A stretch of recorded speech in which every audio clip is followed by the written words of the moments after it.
Remind members that this meeting will be recorded, and would ask that members also note that all mobile phones must be switched off as they interfere with the recording. Well, I'm just doing that now, and that's that done. I can also remind members to, where appropriate through the meeting, to declare an interest. The Common Funding Formula scheme will turn to that first. Last week's meeting, we received a briefing from the Department officials on the responses to the consultation on the proposed revisions of the Common Funding Scheme. You'll be aware that the Minister has requested that the Committee reply to its views on the proposed revised CFS by us today. An update draft response is included at pages 5 to 14 in the pack. Kirk has asked me to just highlight that there was a small change that could be made to the draft. Maybe, Peter, do you want to just address that? Yes, Chair, thanks. So if members turn to page 7, if I get this myself, there is a sentence which begins near the bottom of the page. In one instance, the modelled budgets appear to indicate that a primary school with, and then it goes on to give some a level of FSME and a budget, or an indicative budget change. This was an oblique reference to a particular school. Richard, where is that? Sorry, we're near the bottom of the page, so it's page 7. It's page 7. So it's the if you look where it says free school meal entitlement in brackets FSME and the substantial cash reductions, then it says, for example, in one instance, the modelled budgets appear to indicate that a primary school with 13% of its pupils with FSME would lose over 40,000 under the new CFS. Just proposing that if members are content to substitute that and say instead, in one instance, there was a primary school with 40% FSME, which would lose over 30,000 under the new CFS. It's a different example. It's again a primary school in actually a similar area of Belfast, actually, but the school I'm obliquely referring to in this case has no significant surplus. In fact, it has a small deficit. So there's an example of a school that, if the indicative budgets turned out to be what it was, would lose quite a lot of money, even though it has a high level of FSME. And I think the point made is that was not the intention. It wasn't the Minister's intention, but that's just an unintended consequence. Additionally, members, if that's okay, there's page 13.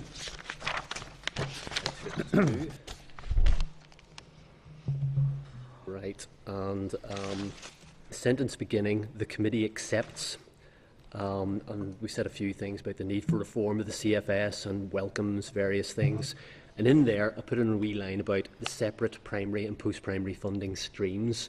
Just propose to put onto the back of that the committee accepts, that it's a good idea that there be separate primary and post-primary streams, insofar as this addresses the apparent historic underfunding of the primary sector. So if members will think back to our stakeholder event, what the stakeholders from the primary school said, and I think what Sir Bob Salisbury said in his report as well, was that when you compared Northern Ireland with other jurisdictions, it looked like there was less money spent in our primary schools than there are in our post-primary schools, and that's something it's been that way for quite some time.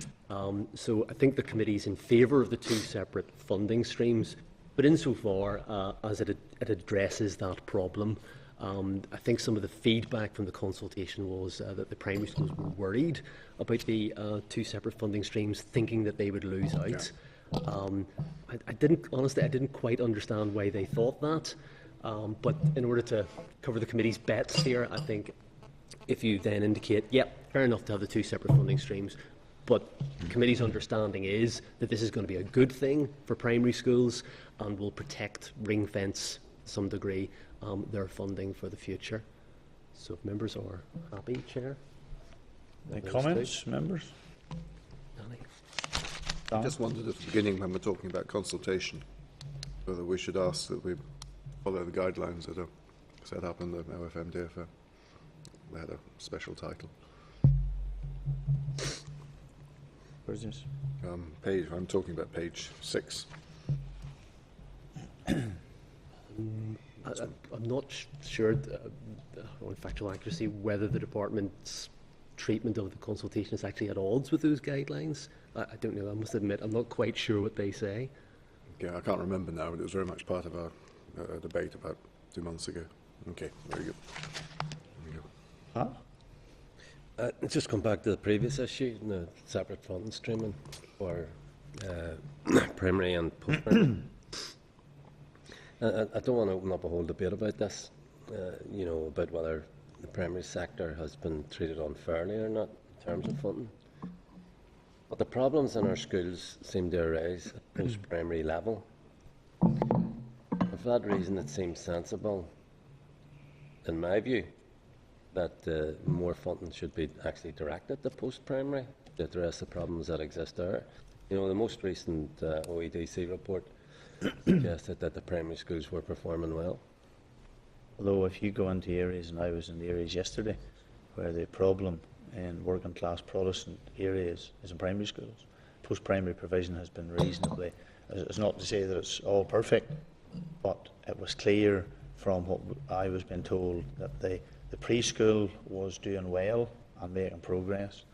Primary was experiencing particular challenges and difficulties, and post-primary, even, and this was in the Shankill, even when the transfer was made to the models, you still had a good outcome or a better outcome than would have been perceived as in other places that experienced the same challenges. So what that community was saying was there was a particular problem in primary schools, and we've had various organisations who have come to us and have said, there's a, why is there such a differential, and it's very stark between primary and post-primary, and we can understand some reason as to why it is, but it's equally the case as well when we saw some of the primary stuff, that there are huge variations within primary. You can have a pupil worth £2,500 in one area and they're getting £4,000 in another area. Yeah. So there are discrepancies, but I think in terms of the history of the committee, we have had representations made to us in the past that have always been concerned about the primary post-primary debate. The AWPU was given an uplift of 0.01 or whatever it was, and yes, that was welcomed at the time, but I think that primary schools will say now that generally has been taken out because of other increases in cost and so on. So I think it's making sure that we're not being we're not dismissing the issue in terms of primary and post-primary. It just needs to be handled carefully. Like, I don't think it was ever the Minister's intention when he announced the common funding formula that post-primaries were going to end up with the beneficiaries of this. Especially grammar schools are going to end up being the beneficiaries of it, where a lot of schools will say, well, they're maybe financially better off than most. That may not be the case, but that's the argument that's used. So I think we just, it's a view that I think the committee needs to be content with, that there has always historically been an issue raised with us and previous education committees around the disparity between primary and post-primary. And just on the issue of the Shankill, Chair, I mean, I would like to think that the changes to the common funding formula will benefit areas like the Shankill, where there is a lot of deprivation, free school meals, and that those schools in that particular area will benefit from this. If they don't, then the Minister hasn't done what he set out to do. Provided that the differential of help is not so stark in that you have huge winners and huge losers.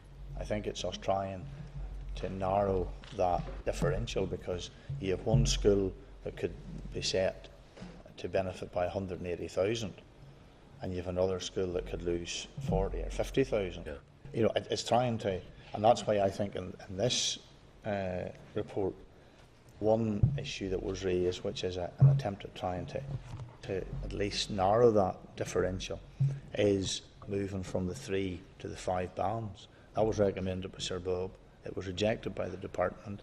I wasn't convinced of the rationale that they were using as to the reason why And it's trying to strike a balance in this, and I think the balance at the minute is too much in favour of a blunt process which says we're just going to use free school meals, that'll be the instrument, and here's the outcome of it, and you have such a wide differential. Whereas if we say, well, if we do this in a more coherent, structured way over a period, it may end up addressing, and that's not to take away the huge needs and issues that there are in those communities, and we would be the last to say that they shouldn't be getting help, irrespective of whether in the Shankill or in any other part of the Northern Ireland. Yeah, and that's fair enough. But maybe I was a bit hasty last week offering to do a joint press conference. No, it still stands, and I have to say I have the school actually waiting to see the outcome, and be assured, let me make it quite clear, the press conference will be held, so there'll be no backtracking.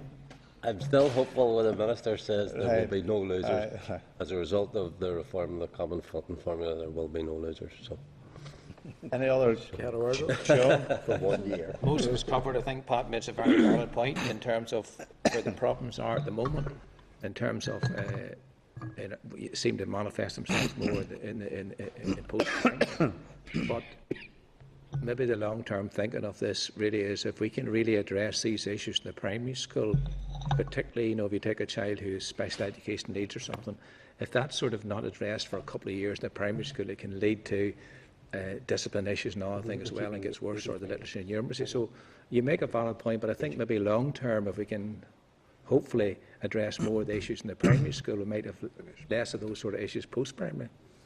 But you're right, we need to be putting strategies in post-primary to tackle the problems, whether it's phonetics or whatever it is, I think too the other thing that we need to sort of keep as a focus, and that is, it's not just about giving an amount of money to a school. It's about us being very clear and content that there is a strategy in place that as a result of additional money that will come, that there will be educational benefit to those young people. I think it's a bit like, I had an individual who spoke to me this week, and I'll just put it in those terms, that referred to a family that was on free school meals. Now, they were able, obviously, to access free school meals, but already this year, that family has had 3 occasions to be away in Florida, south of France, and Austria. Now, it's very hard, and I don't know all the personal circumstances, and people are entitled to go wherever they want in their holidays. It's very, very hard to be able to justify, when you're getting that being told to you, that it's clear that is the free school meals issue the most robust measure that we have to be able to identify educational need. And the other thing, and I meant to bring it with me to refer to it, in the debate on Monday in relation to the signature projects, there was 2 draft signature projects. It was Monday, not the signature projects. It was Monday. Yeah, Monday. OFM-DFM committee produced a report, and they had done a stakeholder event. There was 2 pages in that report. One was in relation to the stakeholder event and responses back from the numeracy and literacy element, and the other was in regards to the nurture. Now, there was very clear concerns being raised about the way in which free school meals was being used there, where there were children who had educational need but weren't going to be able to access the additional support because the trigger was free school meals. I thought it was interesting. It's the 2 pages of that report, and I think maybe if committee was happy, what we should do is ask the department to comment on the report from OFM-DFM in regards to that, especially in relation to numeracy and literacy, and especially in relation to free school meals. But I think it's the other thing I want to say is this: I do not want the minister to. I want this in the public record, because this has happened in the past. And this is a blank cheque for him to do what he wants. There has been genuine concern raised in the responses. I think this report is a balanced way of trying to say, well, there are things that could be done that would help. However, there needs to be certain caveats, there needs to be certain issues that are given serious consideration, because we are still members working in the dark. We do not know what the changes are. Minister, I don't want to rehearse all that we've said in the past. He said in the House he'd made changes, but we don't know what those changes are. The official sat there last week and said, still deliberating. The Minister at the weekend said on the Sunday Politics show, he is, as a result of the changes he's made, he is confident that no schools will lose. But we do not know, members, as a committee, what those changes are. But this is us responding to the consultation, and I think it's a fair balance. I would like to hear other members as to whether or not they think there's anything in there that shouldn't be in there, or there's something that needs to be added to it. Just Yeah, certainly I think there's needs to be. I know in the previous draft that we looked at, I think there was more specific mention of the idea that the committee certainly welcomed the idea of targeting social need. I think the agreed line was something around the idea that where we don't want to see schools losing out at the expense of others, we certainly agreed that the targeting of social need to address the effects of poverty or social deprivation or whatever it was something that would be welcomed. I take on board that very many of the responses to the consultation were aghast, for want of a better phrase, that particular schools losing out. But the majority also said that where on one hand they agreed with the need to target the effects of poverty or social deprivation, they didn't agree it should be done a certain way. So I do think that our report needs to reflect that where maybe we have concerns around the effect on other schools or whatever it might have been, that we do welcome the proposals to target the effects of social deprivation. But clearly aligned to educational issues, and not just because we can't have a report that's saying that when the evidence that's come to us from our own advisor in relation to Professor Gallagher has made it clear that using free school meals as a proxy is a blunt instrument.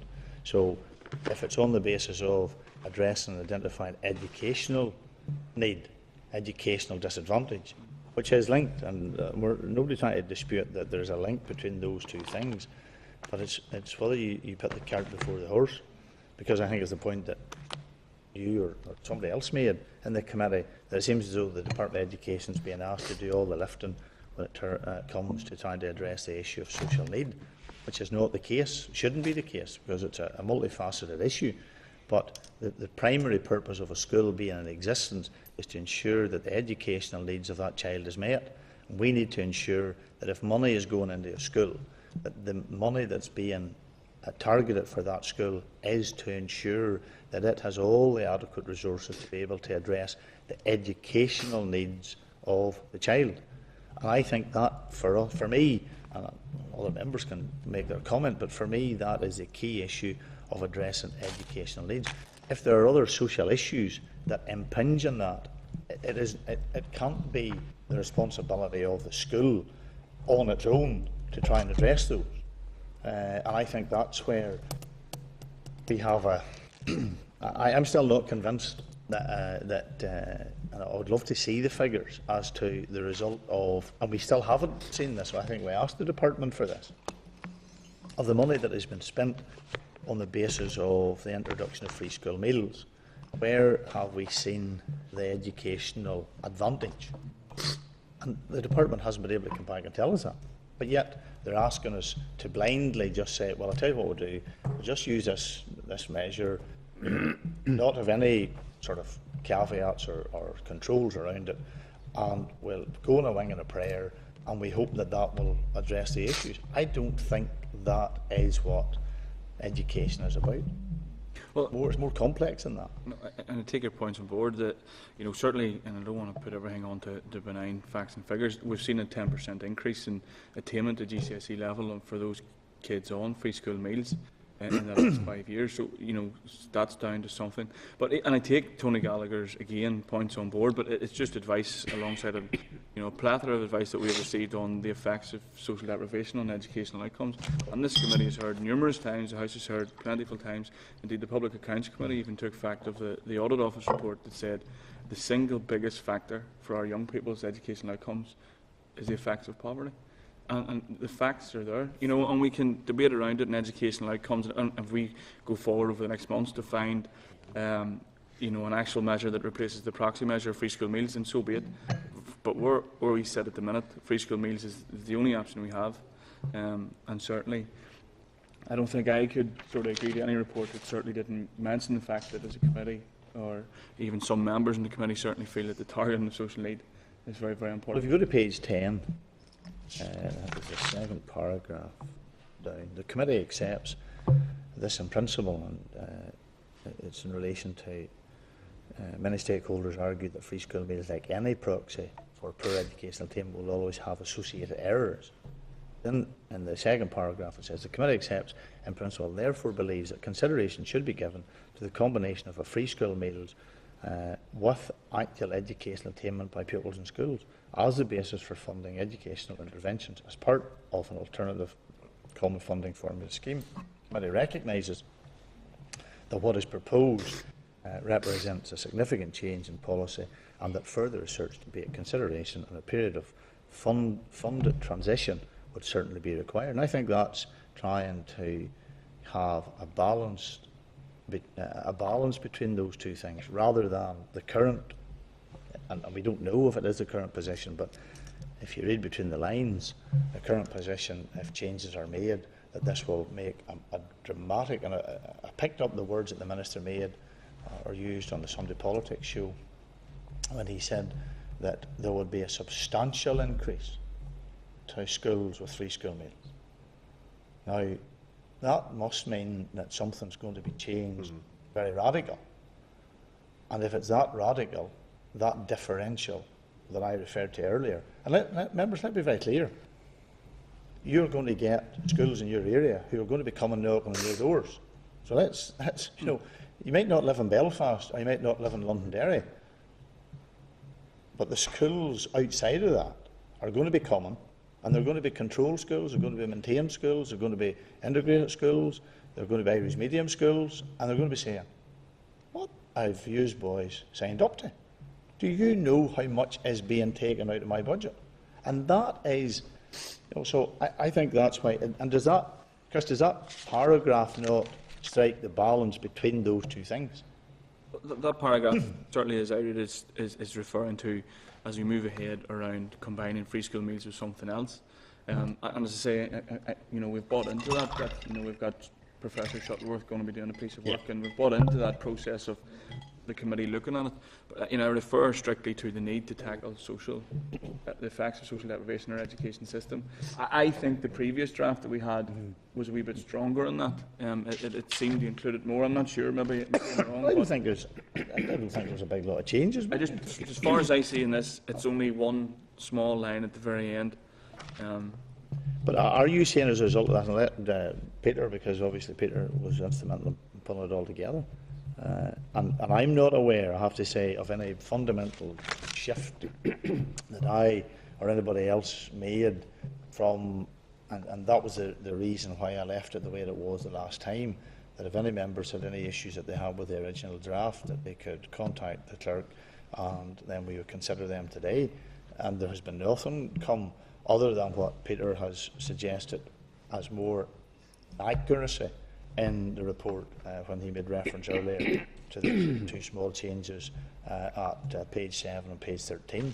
So, but are you saying that if just so we're clear, if as currently drafted, you don't believe that you would be able to support the report going forward? Look, there's a few things in here that certainly wouldn't be my way of phrasing them, but I'm more than happy to let them go for the better of the report. I just think we need to strengthen up the area around target and social need. Whatever way we can do that, if it's some members is the phrase or whatever it may be, just to reflect, I think, the importance of target and social need. Chair, if the clerk was to add a few lines indicating what the members just said, some members strongly felt that the key advantage of the proposed revised CFS was the better targeting of social need on the basis of free school meals. Something like that would be fine. And, right, and then more than happy to give way on the other points that we would have difficulty with. Any other comments? I think it's okay, Yeah. Chair. Yes, okay. Yeah, I think the important point as well is that what we have in terms of an indicator is what we have currently. And I think the point here in paragraph on page 11, is it, that the committee recognised that what is proposed represents a significant change in policy. I think that's something that needs to be reinforced, because it ultimately takes more research, debate and consideration to come up with a different indicator, and I think that's a point that needs to be reinforced. We have what we have here. That doesn't stop us or prevent us from looking at another type of indicator package, but I think that's a very strong point to make. Okay, Sean. Just very quickly, it's important. I know it's summarised in the last paragraph there, but there's ongoing engagement with the department as we get to this new common formula funding between the committee and the department, so that we're briefed in a few months' time or whenever. Yeah. A few weeks' time. A few weeks' time. Because I think there will be some announcement made in a few weeks' time, and I just want to be clear that if that announcement substantially changes the trajectory, and it doesn't bear reference to even the things that we put in the committee report, it will have huge impacts on the funding of schools. There's no doubt about that. So we have to be very, very clear. We're not trying to fudge it, but we're trying to be balanced in the way that we approach it, so that we recognise that schools are going to have challenges in terms of whatever decision is made. And I think there needs to be that. We have nothing back from the department to indicate, other than something alluded to, is that it will be in the next couple of weeks. I think that's what the department indicated. I anticipate, I'm guessing, that there might be a ministerial statement. If there was, the committee could then decide, if it wanted to bring forward a committee motion, if it felt strongly on the issues. There's certainly lots of evidence that members have taken, so they could consider that post ministerial It statement. makes that final paragraph very important. Yeah. Okay, are we happy then? And what we'll do is, and I'm conscious that we want to try and get this finalised. Is it, you want to draft something, Peter, and then circulate it, and if there's no other concerns raised, then it would be included in the report, and the report would go as would be the normal procedure. It would go to the department, and it would also be published on our website. So members' silence would signify consent, but I would email you all this afternoon. Have enough? Yeah, okay. Okay. Yeah. Okay.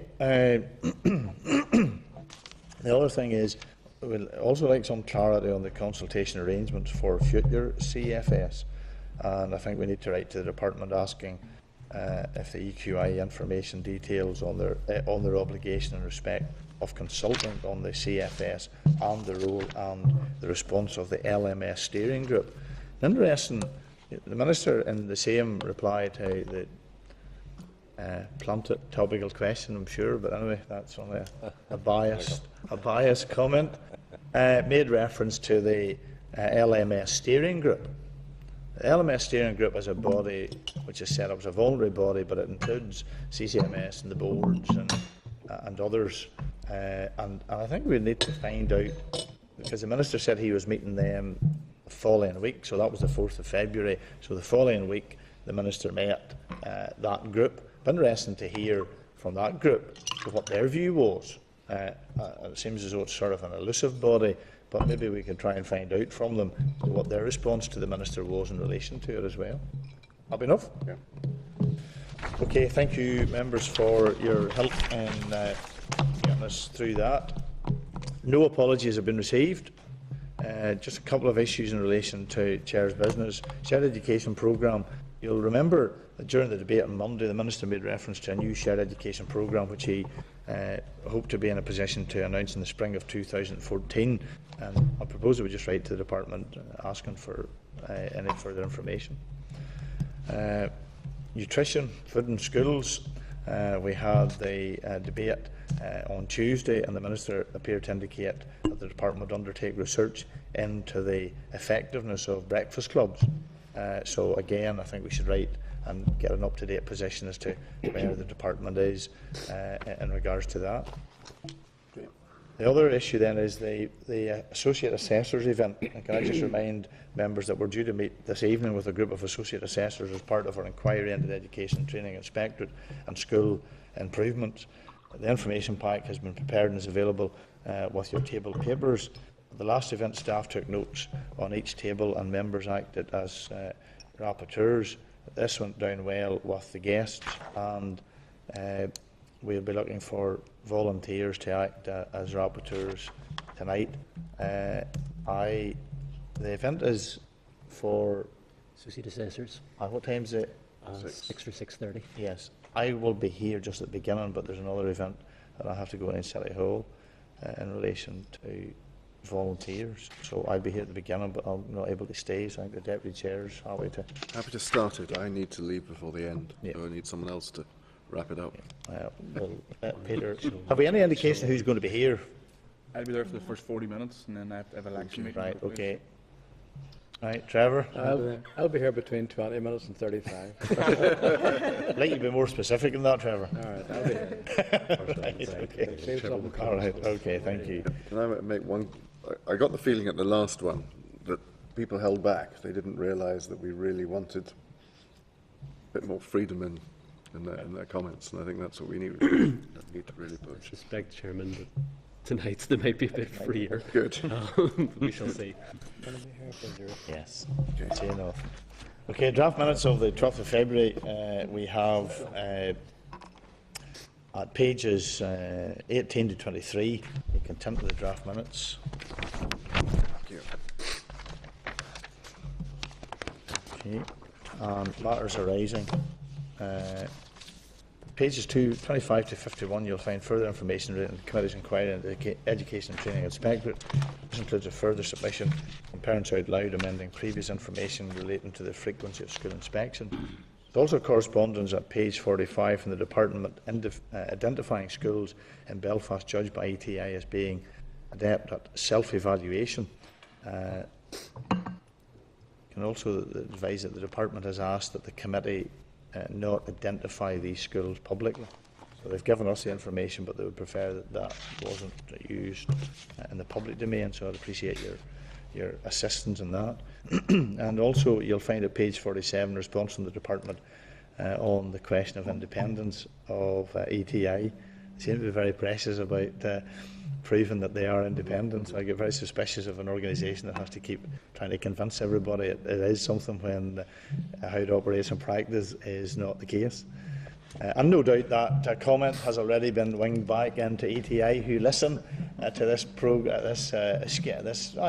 this committee every week with intense interest. And I think that hopefully they've got that message. Okay, so you contend that this information is also published on the Committee's webpage, apart from the information on schools provided by the Department. Okay, also in tabled items, the Clerk has drafted a response to the Department following the briefing on the consultation of the review of GCSE and A levels. Are you content to that be endorsed?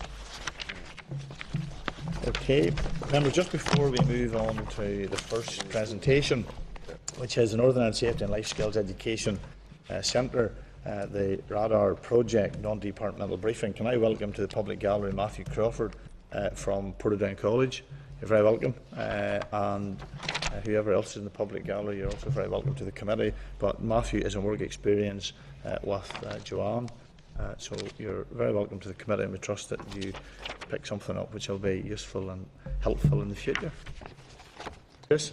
Sorry, Chair, yeah, and I was going to raise this later on under AOB, but actually there's another meeting to pop out too. And I think it was actually under Matters Rising last week, but we discussed this, and if it was Danny or Trevor, it was the idea of inviting the Minister in to give us an update on ESA and the whole debate around that.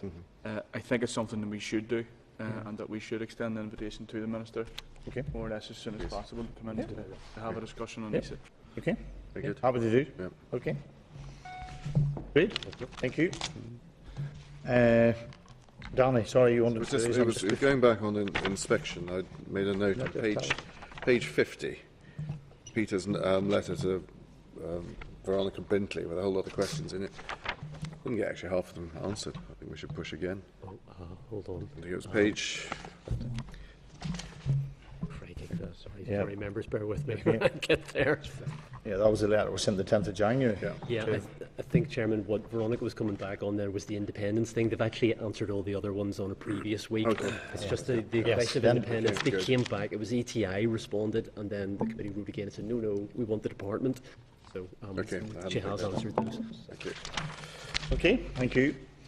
Okay, members, there are representatives from the Safety and Life Skills Education Centre for Northern Ireland. I'll now brief the committee. The clerk's cover note is at page 53 to 55. You'll also find an overview of the radar project.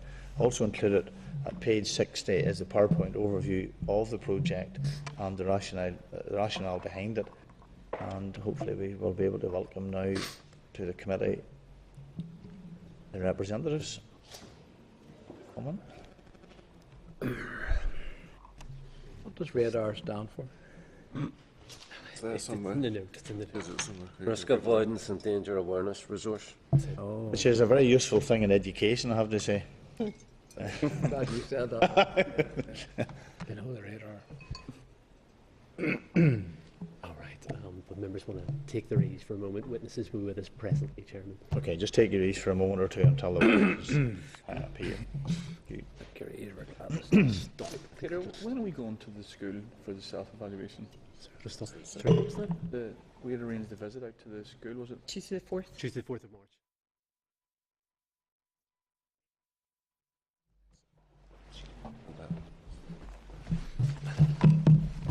Can I welcome to the committee Mr. Paul Barden, Senior Project Manager, Northern Ireland Safety and Life Skills Centre Project, Stanley Bentley, Assistant Group Commander, Northern Ireland Fire and Rescue Service, Patrick McMeekin, Senior Economic Advisor, the Strategic Investment Board, and Ian Jeffers, the Northern Ireland Director of the Princess Trust. Gentlemen, you're very welcome. Thank you for taking the time to come and to be with us today. Apologies for a slight delay in having you in front of us with some other business we want to transact this morning. So, Paul, I hand over to you, and then members will be able to ask questions. Thank you. Thank you, Chair. Good morning, everyone. I would like to thank you for this opportunity to brief the committee on what we in the project team think and regard as a very exciting and innovative community safety and community engagement initiative. If I may, I will provide background to the project, and then with the Chair's permission, my colleagues and I would be very happy to take any questions around the briefing documents and, contained in the information pack. The common theme that has brought us together this morning is that we all have a vested interest in promoting and safeguarding the health, safety and well-being and expectations of our children and young people. Early intervention is a thread that runs through a significant number of policies and strategies across many of our departments and organisations, and experiential learning has been proven to be one of the most effective learning techniques available. An excellent example of how the learning required through such an intervention can have a critical effect on specific outcomes involves a young girl from South Yorkshire. During a community-organised Clean Up Your Park event, a controlled bonfire suddenly exploded into a fireball due to the presence of discarded motor oil. The flames quickly engulfed 6 children involved in the clean-up, setting their clothes on fire. 12-year-old Amy Dempsey reacted quickly and managed to put out the flames using the stop, drop and roll technique that she had learnt during a life skills programme earlier that year with the local fire service. In recognition of her actions, Amy was subsequently awarded a Child of Courage certificate at the Pride of Britain Awards in 2010. South Yorkshire Police, who manage the Lifewise Centre in Rotherham, have estimated that Amy's actions saved the taxpayer many millions of pounds, given that the incident could easily have resulted in multiple fatalities or serious injuries. The main purpose of today's briefing is to provide the committee with an overview of the project and bring you all up to speed as to where we currently are within the programme. You will find more detail around some of these areas within both the project overview document and the PowerPoint slides that you have received. Safety and life skills centres have been in operation for nearly 20 years in the UK. Hazard Alley in Milton Keynes first opened its doors in 1994 as part of a partnership-based community safety project involving Thames Valley Police, Buckinghamshire Fire and Rescue Service, local health authorities, along with input from other statutory organisations and the private and voluntary sectors. It is a model that has been repeated right across the UK, and there are now currently 15 centres in operation. Efforts to establish a similar life skills centre here in Northern Ireland date back as far as 2005, when Newtownabbey Borough Council developed a strategic outline case for a centralised approach to the delivery of the BeSafe model of interactive learning. The main blocker to progress at that time centred on the availability of funding across the various councils involved in the BeSafe programmes. In November 2009, the Chief Constable outlined his vision for the delivery of an ANI safety centre at a public meeting of the Policing Board. Mr Baggett had first-hand experience of the benefits that such a centre could bring, following his direct involvement in the establishment of the Warning Zone Centre in Leicester. A project team was subsequently formed in 2011 to progress the delivery of a pilot centre in Belfast. An across-departmental multi-agency project board was established, and further details can be found within the PowerPoint slides.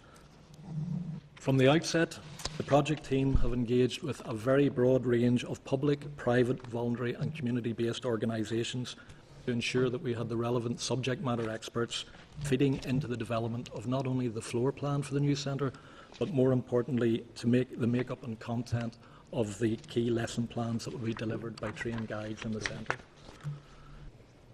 Similar consultations are continuing as we work with organisations such as the Prince's Trust and the Youth Justice Agency to develop appropriate intervention programmes for the older age groups. It is anticipated that these consultations will continue throughout the 3-year pilot period as we engage with a wider base of community-based organisations to meet the growing demand.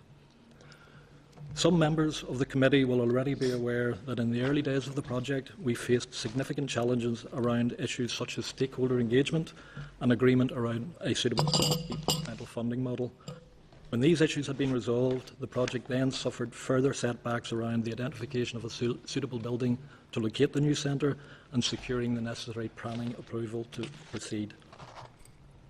All of these issues impacted significantly on our original timeline, and the delivery of a pilot centre by 2013 wasn't achieved. But I am very pleased to be able to tell the committee today that we are now on the verge of the implementation phase of the project. A suitable building has been identified and a lease agreed. The necessary planning approval has been secured with the direct assistance of Minister Durkan, and our colleagues in CPD are at the advanced stage of the procurement exercise, with tender submissions having been received back from the marketplace last week. Our anticipated start on site date for the successful contractor is currently scheduled for the 10th of April, with an anticipated opening date of late September, early October this year. From a departmental viewpoint, representatives from the Department of Education have been involved in the project since the original working group was set up in January 2010. Project presentations include the Curriculum Support Team, the Families and Community Team, the Council for Curriculum Examinations and Assessment, the Education Training Inspectorate, Belfast Education and Library Board Curriculum Advisory Service, and more recently, Minister O'Dowd himself on the 7th of January this year. The Minister was very supportive of the project and has asked that we keep him fully briefed regarding our progress. From an early stage, the project team recognised the benefits of meeting with school principals and teachers to gauge the level of interest with Radar, and we have engaged with over 30 principals across a number of educational library boards from May 2011 to date. The project team are currently seeking to schedule presentations to the regional principals groups to follow on from a proposed media campaign scheduled for mid-March this year. The format of the proposed visit to the Radar Centre has been discussed with teachers and headmasters, and feedback included into the overall logistics of how the centre will operate. Of the 13 scenarios that are available, 3 will be mandatory, with teachers able to select 5 from the remaining scenarios depending on the needs of their pupils. On arrival at the centre, visitors will register at reception before being taken into the briefing room and given an overview of what to expect. P6 and P7 children will be split into groups of 8 and introduced to their guide for the visit. Each group will start in a different scenario where they will learn key messages, and every 10 minutes they will move to a new scenario with their guide. Where possible, flexibility regarding visiting times will be considered for schools travelling to Radar from further afield, and in particular schools coming from a cross-border region. As a pilot phase, Radar is not operating on a full cost recovery model, and as such will not be relying on admission fees for the sustainability of the centre. As a result, the proposed entrance fee to schools when visiting Radar will be set at £3 per head. Children in receipt of free school meals will not be charged. Feedback from principals and teachers was that £3 was a fair price. However, the biggest issue that schools have at present with educational visits is the cost of transport.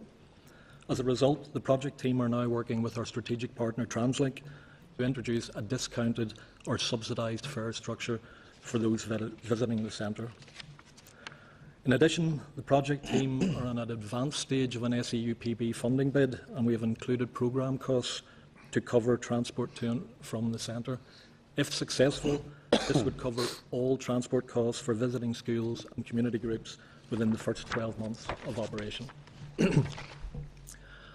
As a project team, our primary focus remains the delivery of Northern Ireland's first full-size experiential learning centre.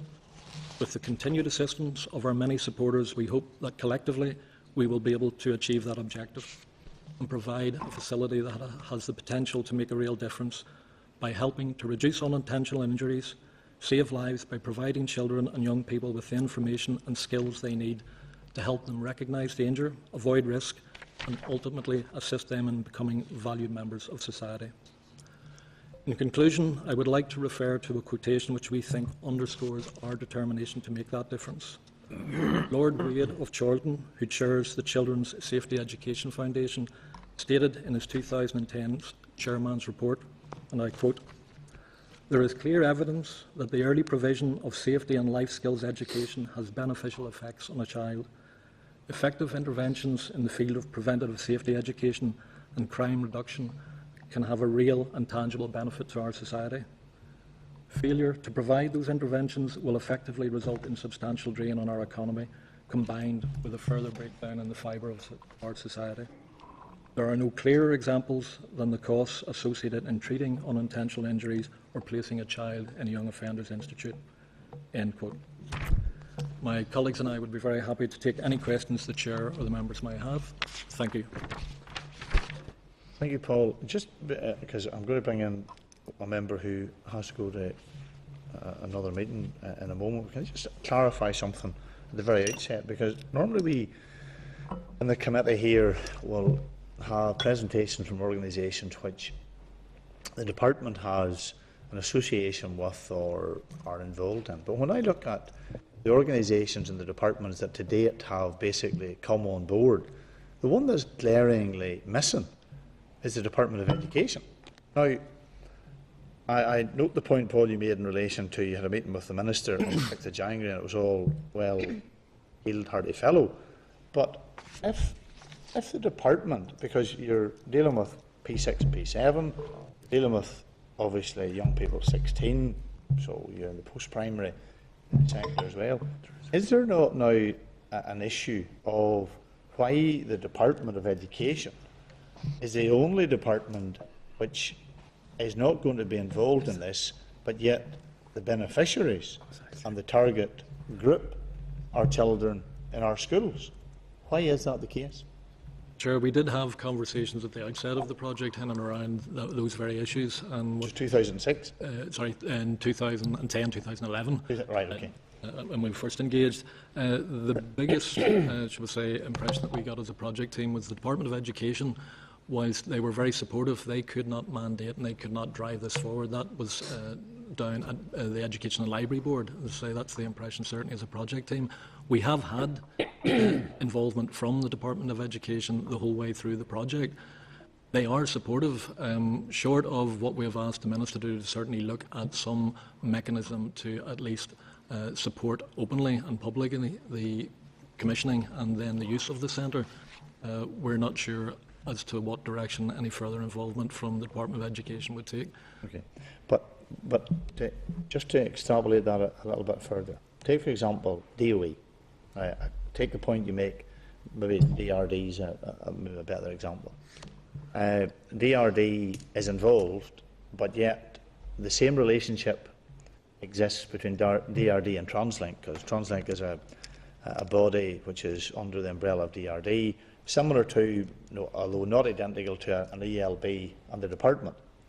Why is it that DRD can find itself able to be part of the multi-agency partnership approach with representation on the board, but the Department of Education can't.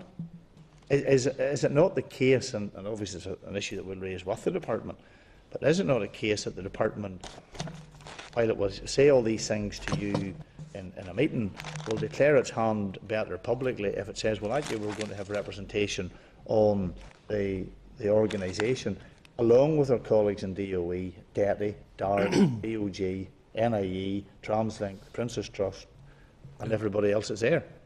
The project change, Mr. Chairperson, we would love to have departmental representation on the project board. Okay. There's a few other questions, but I think I want to bring in Jonathan because he's a meeting to go to. Yeah, thank you, Chair. And I will have to start off by declaring an interest in this as a member of the Northern Ireland Policing Board, and also as one who was very supportive of the initial project. And I know, as you've already indicated, the Chief Constable has pushed this project very heavily, as he has had previous experience of this in other mainland UK forces, and actively has witnessed the benefits to young people through this in all areas of safety. And that's the thing that interested me in this project. It wasn't just one area of safety. It wasn't particular to the Northern Ireland Ambulance Service.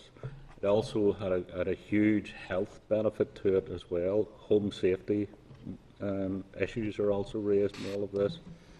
In a previous life as a councillor, I worked in a smaller project that was carried out around some of the home safety stuff in Lisburn, and saw the massive benefits that was gained through education to young people through that. This is all encompassed in this centre, so I have to say, Chair, I'm absolutely convinced of the benefits of this. And one of the things that did strike me, whilst obviously health has a major input into this through the fire service, through the whole health agenda as well, and reducing the number of people that go into our A&E services, and we've all heard enough about that. There is also a very clear policing issue around it. The thing that did strike me, and I've said it from day one, and did appeal to those that were involved in it to go to the Education Minister, because there's clear educational implications in it, and it is something which needs to be supported by our educational system. We need schools to buy into this. We need schools to send pupils to this centre and gain the knowledge that will be gained through this, and the clear health and safety gains that government will get out of it. So, like yourself, Chair, I found it very strange that from day one health was not involved in this, but I have no real understanding of why that is. Education, sorry, what did I say? No, health's been involved from day one. You've let the cat out of the bag there. There must be something working in your mind. There's a lot of things working in my mind. You know something we don't know. No, I really don't know why health or education wasn't brought in at the very start of this project, and that's what I failed to understand. I hope the Minister will buy into this now and drive that situation forward, not only with the education department but also with schools, because their involvement in this will be critical to making it successful. I know I get a bit annoyed about this, the fact that everything has to be based in Belfast as a non-Belfast elected member. Even East Belfast? But what I will say is this is being targeted the greater Belfast area, which brings in half the population of Northern Ireland. Therefore, its location I can understand. But to make it successful, we need education to buy into this. So I just hope the Minister is listening. He claims to listen every week, so I hope he is listening. There's no real question. Oh, well, I was just going to say that. Is that a statement? Find a question, yes. Would anybody want to take on the challenge of trying to answer where there wasn't even a question? I wouldn't dare. Okay. I saw health was mentioned twice there, so I think it's maybe... yes, because Stanley, I think that was a point I was going to ask you, but say safe homes and Of course, I mean, it's such an open game in terms of the fact that we can reduce accidents and injuries, not just in the home, outside. I mean, there's so many other things, not just solely in relation to fire. So you alluded to the fact of accident emergency, the numbers of people through their doors. So that's a fantastic opportunity to try to reduce that. But I want to give you some assurance in terms of the lesson plans that's been through, because a lot of time has been spent in to try to get structured learning outcomes for the young people when they arrive. And I think it's the first time an opportunity, even for a fire service, for the experiential learning to show them a room, a bedroom that we have, just set a normal kid's room, and then the devastation of a fire, and show them how those things can happen. But they'll be able to see, smell and touch all of that and see that. And that's the sort of experience that we want young people to go away, not to scare them, but at the end of the day, in the proper learning environment and style that they can learn in. So that's what I look forward to. And how does that, Stanley, relate to, because in my own council area, we have, I'm sure you're aware of this, the Hazard House in Yes. Glebe, as I think Jonathan's alluding to, and probably in other council areas there may be something. And that was all set up under the Northern Ireland Investing for Health and Partnership Home Accident Prevention Strategy, HAP, as it was given short. But that was only from 2004 to 2009. And so where does that sit in terms of that process? Councils have done a variety of things in conjunction with yourselves, and I pay tribute to well, Clare Ninters is a former member of the Fire Authority, but you know, there's fire service. I don't like to pick out one particular service and all of this, but the fire service particularly is an organisation which is at the forefront of a lot of these issues, and we pay tribute to the way in which your officers and your members have to deal with some of the most harrowing situations, and even in recent days have had to deal with things which we can only begin to imagine the horrific situations that they find themselves in. So thank you for that. But how does all of that now relate to this project? And is it complementary to and in association with, or is it a replacement of all of that and centralising it in one place in Belfast?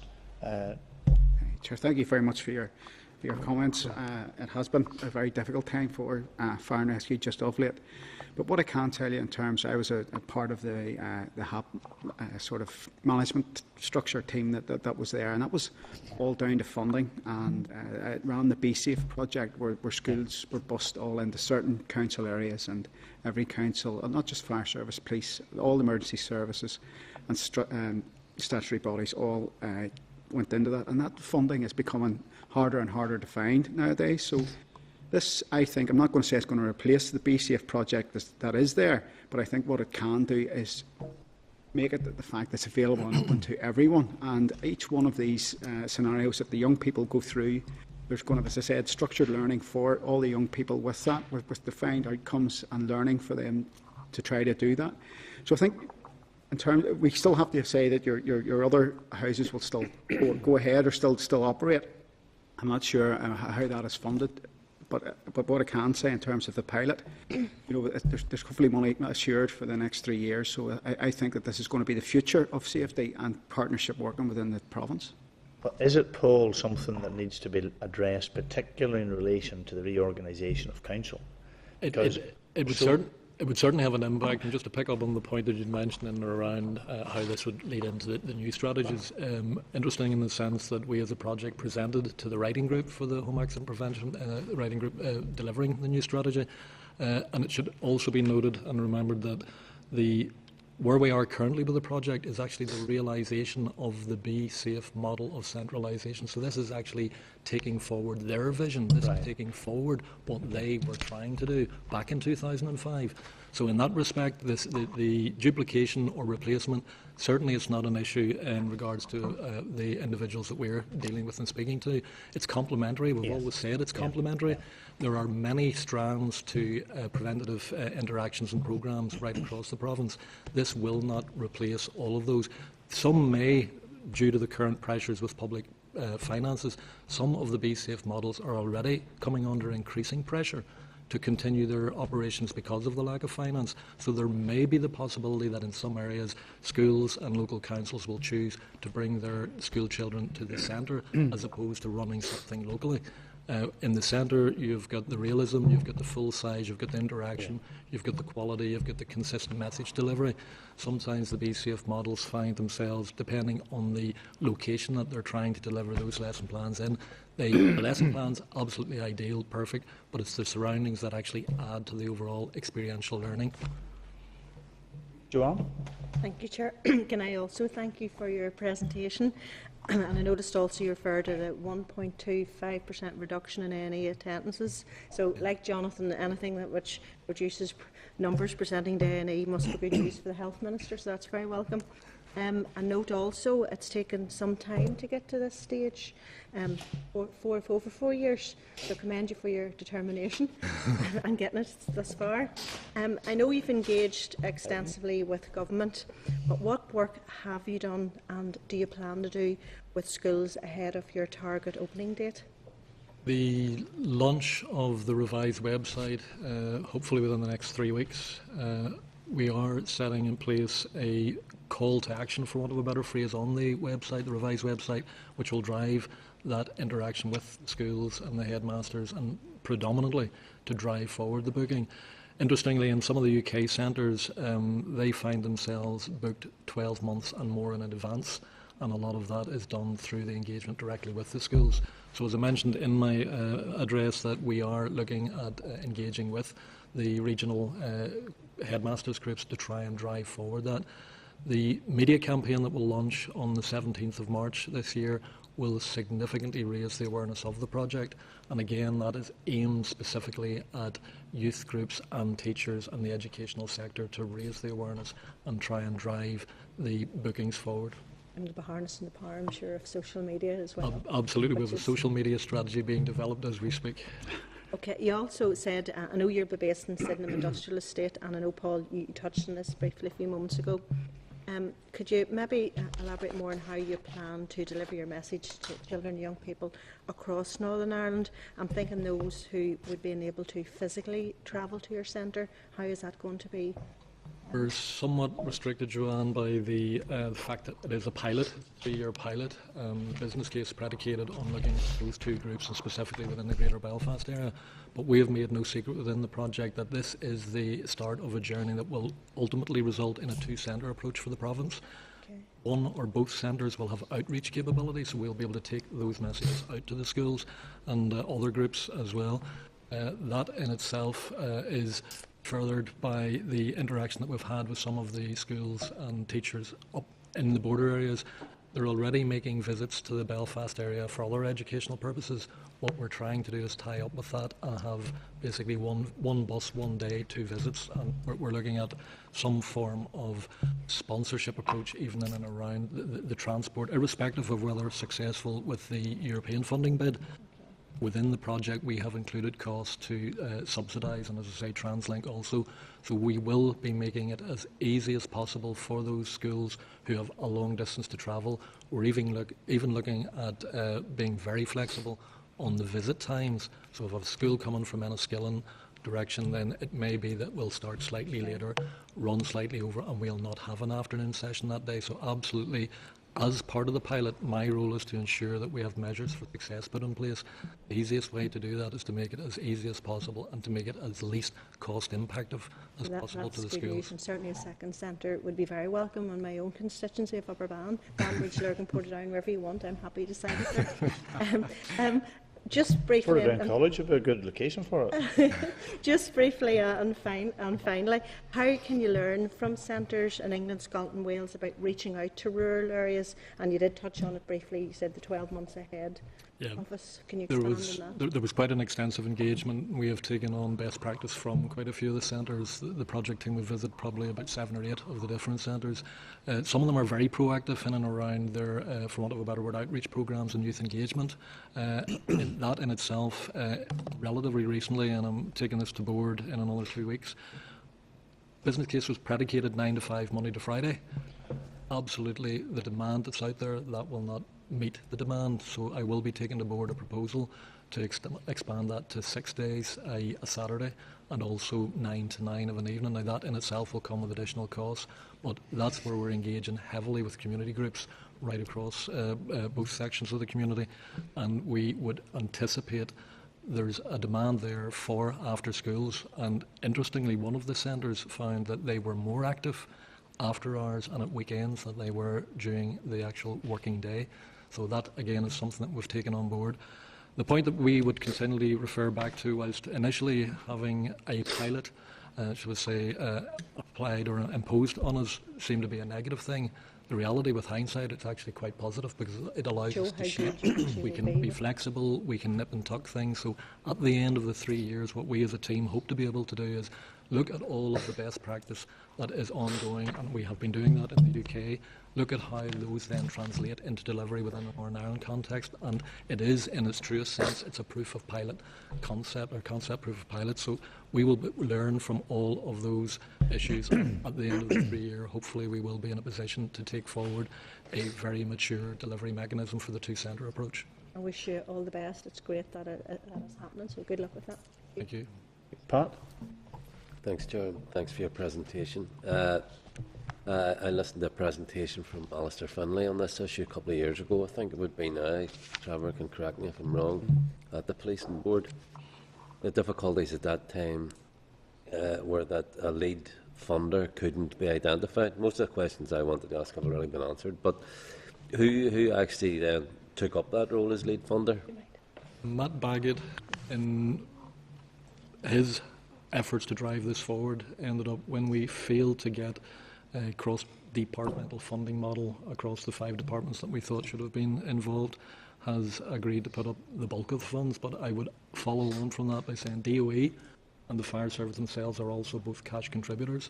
Other departments, and the Chair touched on it, DRD, they are providing service in kind in respect of the tarmac, the road markings, the road furniture, the traffic lights and all of that, and that all comes at a cost. So whilst PSNI and Matt Baggett in particular has absolute confidence in the model that we're proposing to deliver, he's underscoring and underwriting that by the provision of the majority of the funds. I should mention that one of the other aspirations that the Chief Constable brought to the table back in 2009 when he first launched his, shall we say, vision for a two-centre approach for Northern Ireland.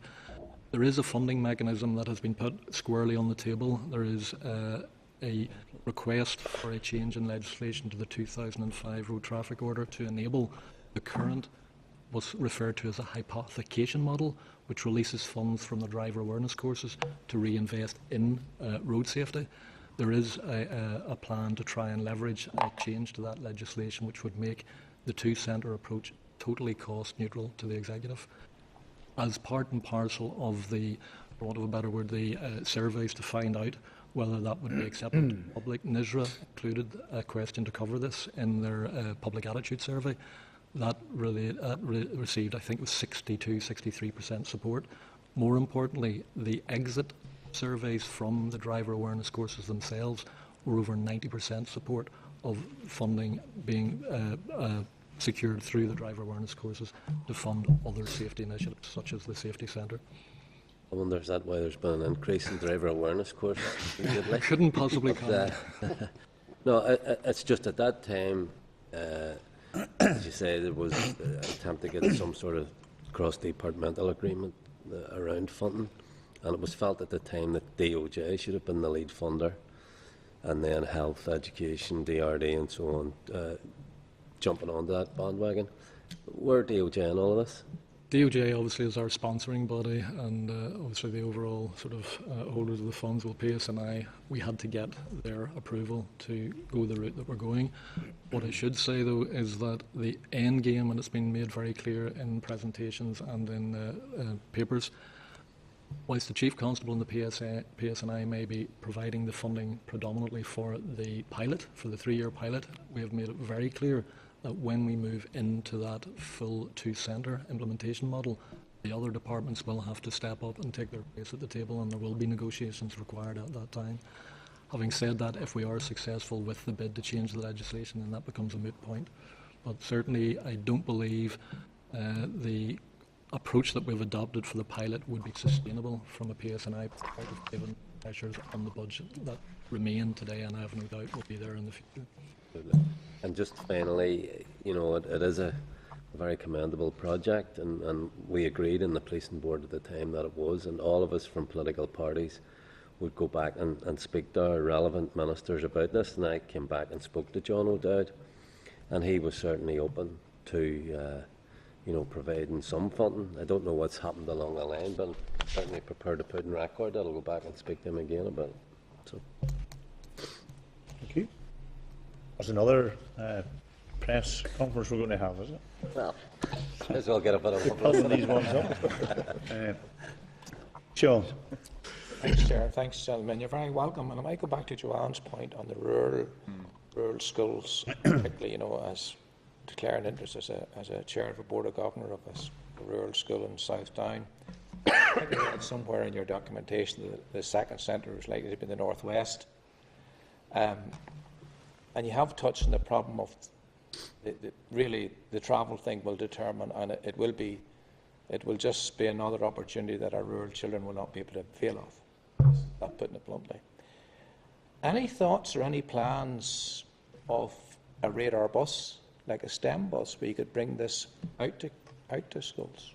It was certainly talked about in the early days, Mr. Rogers, but I think part and parcel of the problem would be that the realism that would be available in the centre wouldn't translate into the bus. Now, the outreach programmes that I touched on, certainly there will be occasions where there will be communities that we would want to take something from them, but our preference would be to try and make that as cost neutral to the schools as possible, so the incentive would be there for your school and others in the rural communities to actually come to the centre.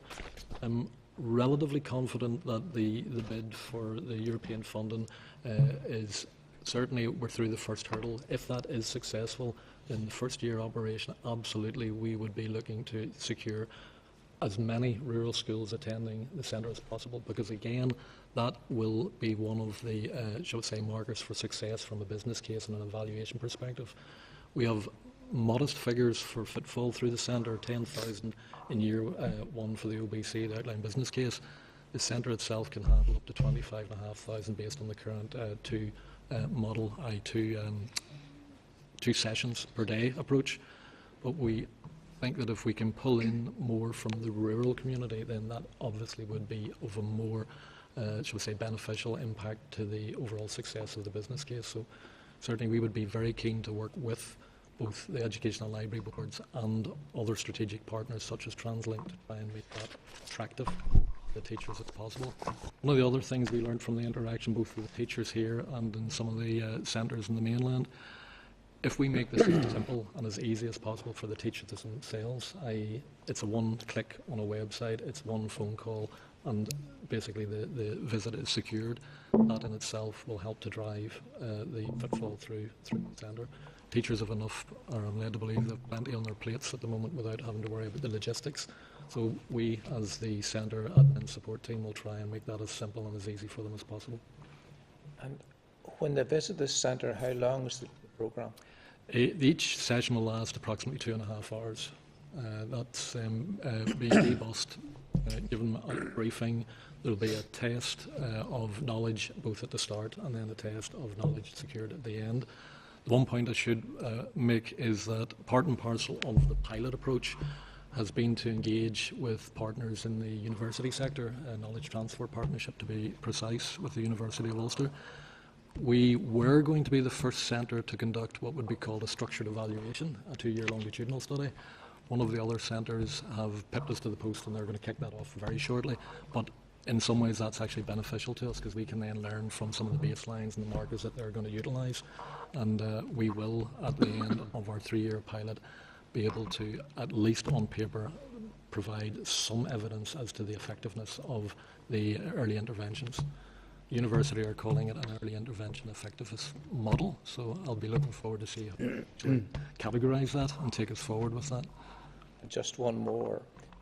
Obviously, the 16 to 24-year-olds, can you tell us a wee bit up there about the engagement, because it'll not just be alone through schools?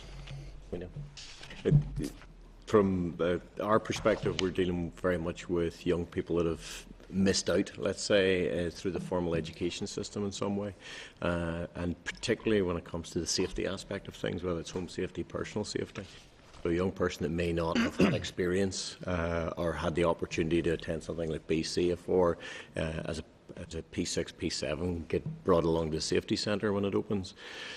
So real focus for this group in terms of things like personal safety, online safety, drug and alcohol awareness and that side of things. And the intention would be that the lesson plan is slightly different. So rather than sort of 10 minutes in one scenario, move along, we'd probably bring the older group in and have a much more focused, engaged conversation with that young person. But again, what we've seen from experience in centres in parts of England and so forth is that engagement with, let's say, disadvantaged young people and the formal or informal setting of the safety centre. It provides a different way of learning that the young person really gets. So just to be able to actually sit in the park that is inside this safety centre and talk about the impact of antisocial behaviour, or to see the judicial system in action inside the safety centre, it provides a huge different scope and different aspect altogether to dealing with a P6, P7-year-old. So there's a big role for that to play. So we would see it as you're becoming part and parcel of most of our programmes working through that as part of this, we're engaging with the safety centre. And could this be, say, a part of a programme for a young person who had a brush with the law or whatever, in terms of that? Could this be part of the engagement? Very much so. We're working currently, as the Princess Trust, we're working with almost 4,300 young people. 20% of those will have had formal experience, let's say, of the system. I can see, and indeed we've had them through focus groups with the safety centre team, all of them will benefit, could benefit from this, both seeing cause and effect and also understanding, their personal impact and stuff and the responsibility they have as individuals. Thank you. Thanks, Chair. Chris? Thanks, Chair. Indeed, thanks, guys, for the presentation. Just really to follow on from Sean's earlier points around the sort of more rural dynamics again. All of us would probably welcome the fact that if a second centre was to come, that the Northwest probably sounds reasonable, although I suppose at the fear of annoying my colleague here to my right, I don't think it should be Derry City. I think it should maybe be in the heart of the Sperrins or something like that, where, maybe the rural life and, because I know certainly from a South Down perspective, adventure and activity tourism presents so many dangers to our young people that maybe people coming out from the cities especially don't maybe recognise. And indeed the whole issues around farming and fishing as well. Huge safety issues again that indeed, and sure Sean went backing up here, we would love to see it in the heart of the Mourns maybe, or down near Kilkeel where we could get the benefit of both the fishing harbour and the... Is there a bidding process going on this morning? Just in case I might have to fill in Rathlin might be a good location. Well, here, more than happy to back that too, but... They're speaking up for the Minister's involvement here, Chair. Well, it's just even to come on to that, even, what engagement have you had with the DARD Minister or the Department of Agriculture and Rural Development, and indeed even Derry, around the activity tourism? Again, if you only need to go into the Mourns at the weekends to see the rescuers out helping people and everything else. So, and this comes as a direct result of maybe people not having a good understanding of the dangers of activity tourism. So, as I say, a lot of questions have already been covered, but there were sort of a few points that had come to mind. Certainly from the activity tourism, I'll be honest, that's something that wasn't on our radar, pardon the pun, but certainly it is an aspect of the outreach that we would be looking at to sort of try and cover and look at areas that there may be need and sort of try and drive that forward with outreach programmes. Certainly going forward, I mean, with Daddy's involvement with Health and Safety Executive and we already have that linkage there, so that's certainly something we could take forward and explore. I'll make the point that I made earlier, the fact that it is a pilot allows us tremendous flexibility. So we have always said, the presentations we have done to date, some 200 plus, I invariably finish them with, if there is any aspects of what we're trying to do that you think can fit into existing programmes or even indeed new or innovative programmes, come and talk to us and then we'll certainly take that on board. We are restricted to a degree, the fact that it is a pilot and there's a business case, and I do have a board to basically get approval from, but the board is unanimous in the sense that we all want this to be a success. If we need to adapt or adopt new approaches, then absolutely that's what the pilot will enable us to do over the 3-year period. It's fair to say as well, farm safety particularly will play a key role within the centre. I think it's one of the main scenarios.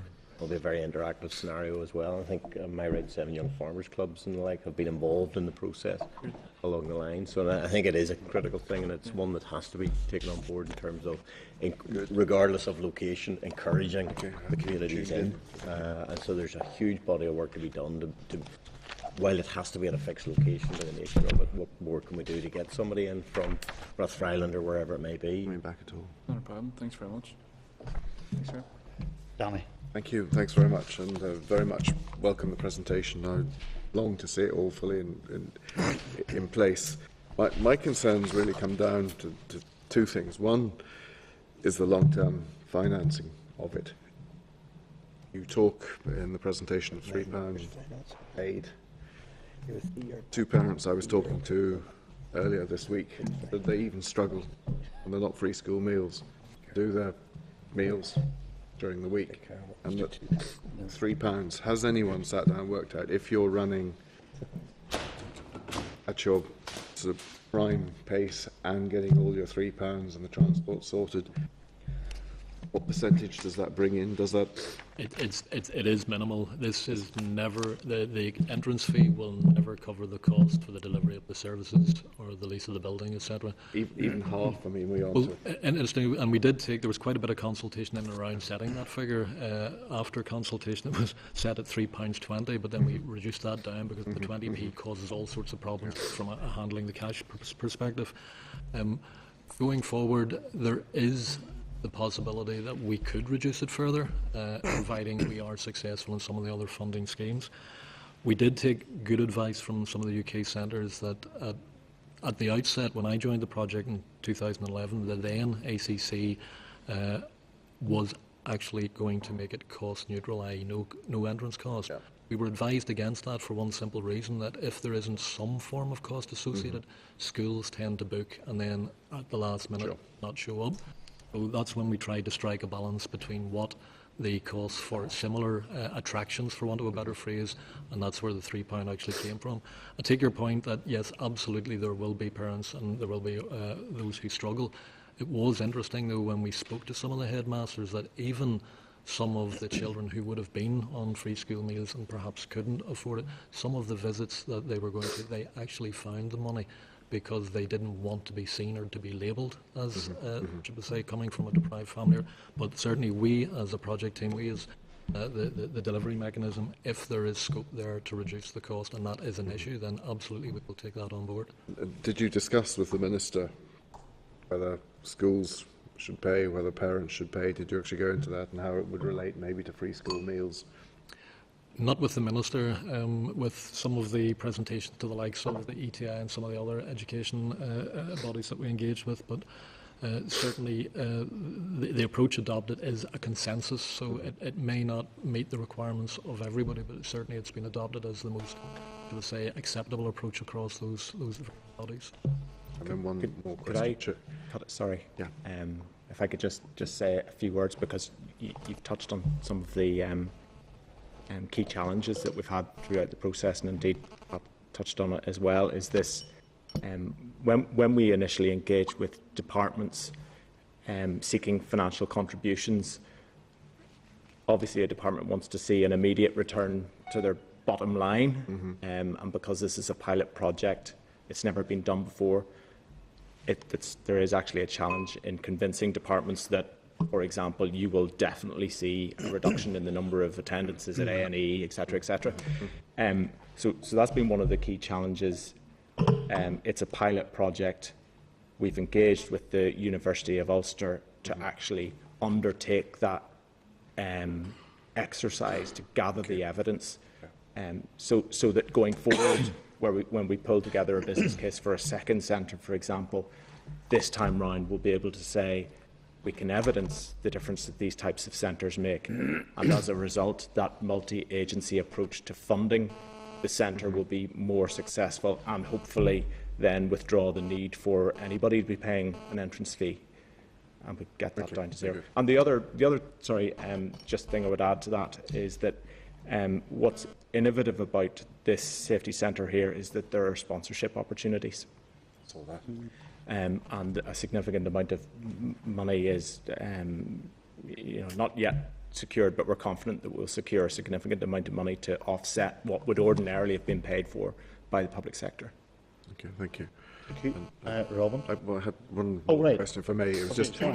will there be any linkage to the teacher training and staff training? Because it seems to me that they're one of the ways, whether it's either selling the excellent facility you've got so that they push it, or whether they are learning from it as well, because they, of course, are people who are monitoring and watching the children all the time. Certainly something we haven't sort of discussed at this stage, but again, these sessions are very useful in the sense that, again, it gives us more food for thought. So yes, absolutely, we can look at that.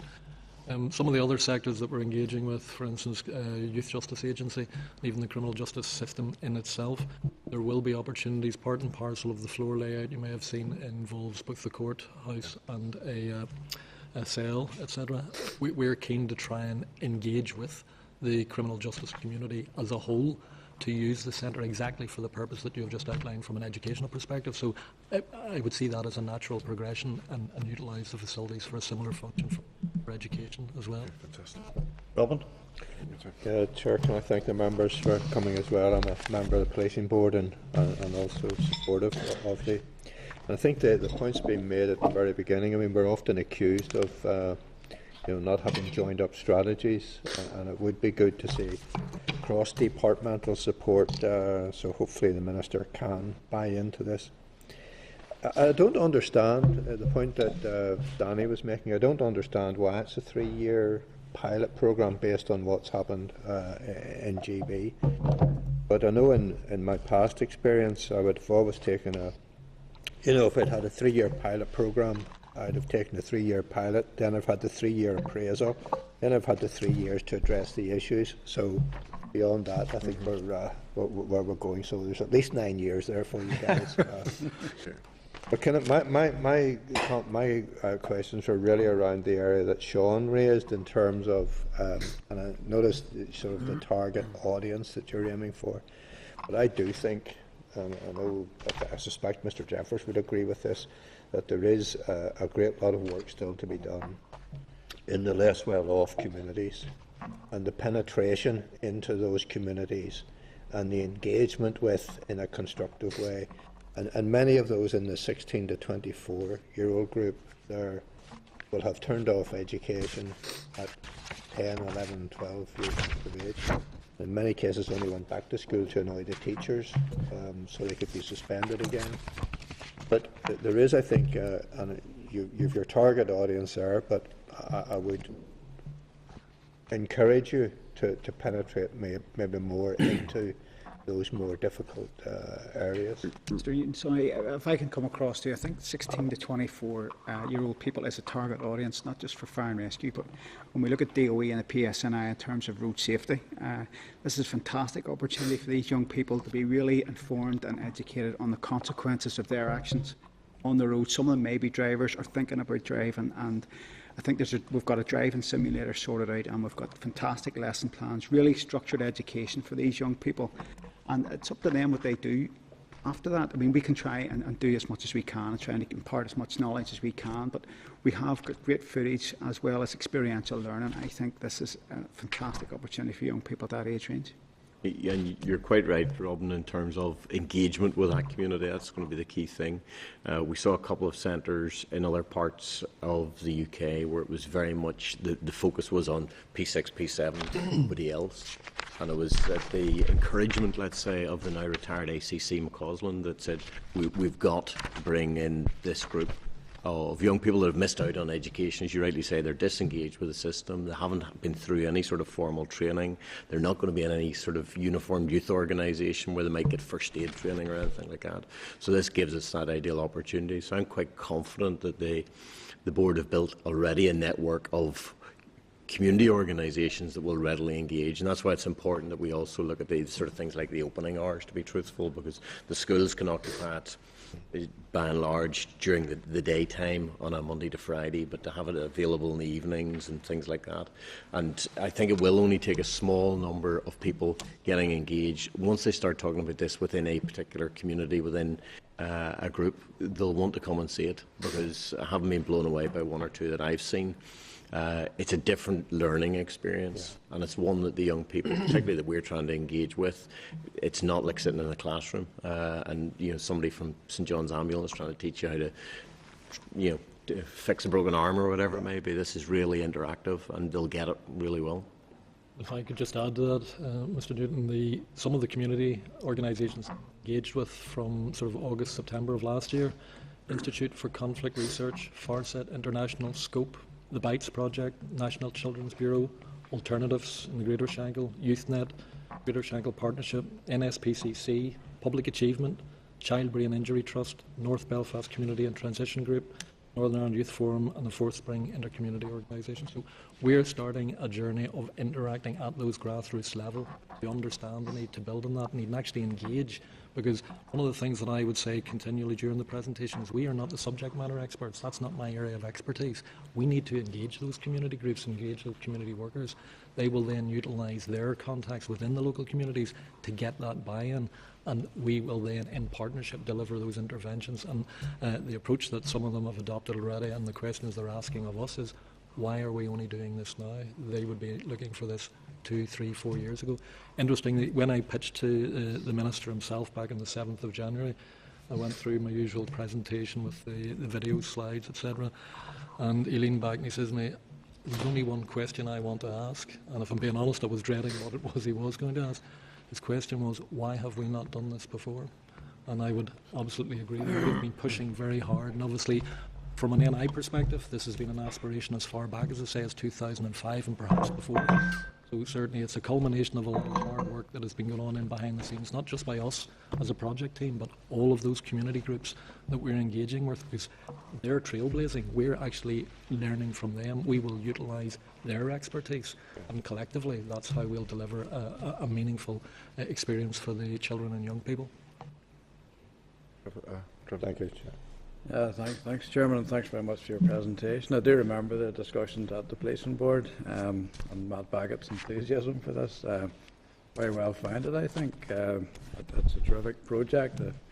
I hope it gets well beyond pilot stage, and I hope that Robin's 9-year plus timescale is accurate. Be up to Mr. McMeekin to do that. Yeah. Well, there's nothing negative I could say about it, not at all. I could throw on a pitch for there's 300 empty acres at the maze. Well, nowhere. Interesting you should say it, because there was two. We were approached by two different organisations, one being the Maze Regeneration Project. And at one stage they were busting to get us up on site. And obviously, sadly, that hasn't materialised. And the other was Belfast City Council, their development of Loch Shore Front in and around the Steenham and the work that they're doing there. Again, they would have liked to have had us down on site. So watch this space maybe in future. I mean, a 3-year pilot, I do not see us staying where we are. It is not the best site, and it was a tremendous battle to try and find a suitable location. So certainly if there is a greenfield site sitting somewhere that we can talk about the low breadcrumb rent, then I'm happy to discuss it. If we can fill the maze in 3 years, I think Joanne mentioned the 4-year time scale they've been on already. That's nothing. We're talking decades here. I want to ask you about the road safety implications of it. Up until a few years ago, we had a Road Safety Council. I think it still exists here, and the department withdrew their funding and left it to individual road safety committees to try and liaise with the department to get some funding for particular projects. The net result of that, as predicted, was that most of them went out of business because they were voluntary, you know. But some of them are still there, I believe. Is there scope for you to liaise with what's left of the road safety committee? Because they could certainly do with a bit of assistance, you know. Absolutely, and I think some of my colleagues, the Road Safety Partnership, obviously that PSNI sit on along with various other bodies, they're actively involved, and we have had representation and continue to have representation from that grouping on the project working groups. So all of those are on the table for discussion. When you say support them, certainly from a financial perspective, my hands are somewhat tied. No, I don't mean that. Well, we'll certainly support them, but going forward, I could see that we possibly could. Again, with the sponsorship, one of the things that we're trying to do with the potential sponsors right across the commercial sector is, rather than just sponsor the centre per se, they would get more involved with things happening in their local areas, so they can sponsor, for argument's sake, something in and around road safety, and we can then work in partnership and collaboration with them to deliver that. Well, Danny mentioned, Vice Chair mentioned Teacher training, well, there's probably an area for training of road safety committees, which they could then translate into useful work on the ground. So I'll just leave the thought with you. I think it's... yeah. Well, thanks very much for your presentation. No, and thank you. Thanks very much. I wish you all the best and look forward to seeing it and hopefully getting a chance, I think all of us, to actually come down and see what you're doing. It's a project I think we all fully support. So thank you very much indeed. Thank you. Thank you. Thank you. Thank you.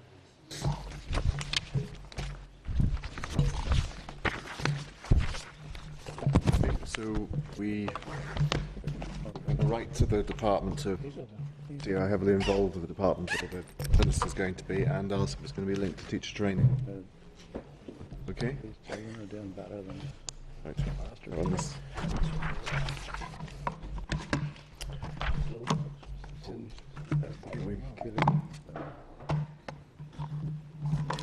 Now move on to a briefing. It's the first departmental briefing on the findings and next steps for the PISA 2012 study. Clark's cover note is at pages 81 to 86. At page 87, members will find departmental papers on PISA 2012. Also included in the members' packs for this agenda item is relevant correspondence with the department on the Year 12 GCSE and the Year 14 A-level results. We welcome David Hughes, Director of Curriculum, Qualifications and Standards, Dale Heaney, Head of Assessment and Qualifications Team, Gail Kennedy, Head of Statistics and Research, Karen McCulloch, Head of Standards and Improvement Team, and I'm sorry you've been waiting so long at the well, there was a passion for the previous subject. We are running 40 minutes behind time. Can I ask everyone to be concise in their questions when they raise them? And we've got 10 minutes, please, and look forward to hearing. Thank you. Thank you very much. And with permission, we'll address both parts of the issue around the PISA report and the OECD review of evaluation and assessment. My opening remarks, I think I'll keep at quite a high level. There is clearly a value in opening our education system to external scrutiny. It enables international comparison. These exercises are therefore invaluable to allow for internal reflection. Both studies are highly respected studies of international interest and are considered in countries across the world. It allows us to raise our sights and gives us an opportunity to challenge our internal perspective on our own education system. So if I remind the committee of the two exercises that we're considering, firstly, the OECD embarked on a review, the report of which is entitled Synergies for Better Learning, a review of evaluation and assessment frameworks in different education systems. By that, they are gathering together different types of evaluation and assessment, system evaluation of the education system as a whole, school evaluation, pupil assessment, teacher and leader appraisal, and looking at how those different types of evaluation and assessment operate within a single coherent framework, or to a greater or lesser degree coherent framework. Can I just interrupt for a second? The relevant papers are at page 145, and that's what we're talking about now. Thank you. The OECD report ultimately included work gleaned from 14 separate country reviews, as well as 15 further participant countries where the work was done on a data basis. And our own education system was included amongst those country reviews. The second exercise, the PISA report, PISA standing for the Programme of International Student Assessment, a 3-yearly assessment conducted by OECD, which tests reading, maths and science amongst 15-year-olds, and includes, as well as those tests, a survey of principals, teachers and students. The PISA report, in each 3-year cycle, will look at one of those 3 elements in detail, in focus: reading, maths, and science. And in this last round, maths was the focus. At the risk of terrible oversimplification, I'm happy just to flag up what I think would be considered the headlines from those 2 exercises. From the OECD report, and I think this can be confirmed from those who heard Claire Shoebridge from OECD giving an overview at a presentation last month. The OECD were happy to give a positive account of the evaluation and assessment framework, which demonstrates the degree to which there are real synergies between the different areas of evaluation and assessment, but also highlighting areas where attention is due. In particular, areas where there needs to be a continued emphasis on areas which are already being addressed. And probably, I think, the message that most of us would have taken from that dissemination event, that fundamental to taking forward our evaluation and assessment framework is the enhancement of confidence across the system in the evaluation and assessment framework itself and the different elements of it. In terms of PISA, I think the headline message is that whilst the scores the average scores that were achieved here remain broadly similar to those the last time round, so 3 years ago, nevertheless our education system has dropped in its ranking against other education systems, some of which have improved considerably. Nevertheless, the qualitative evidence contained in the chapter resulting from the survey of principals, teachers and students demonstrated some very positive messages about the attitude of our young people towards learning mathematics and the importance they place upon it. The question then arises, what next following these 2 important studies?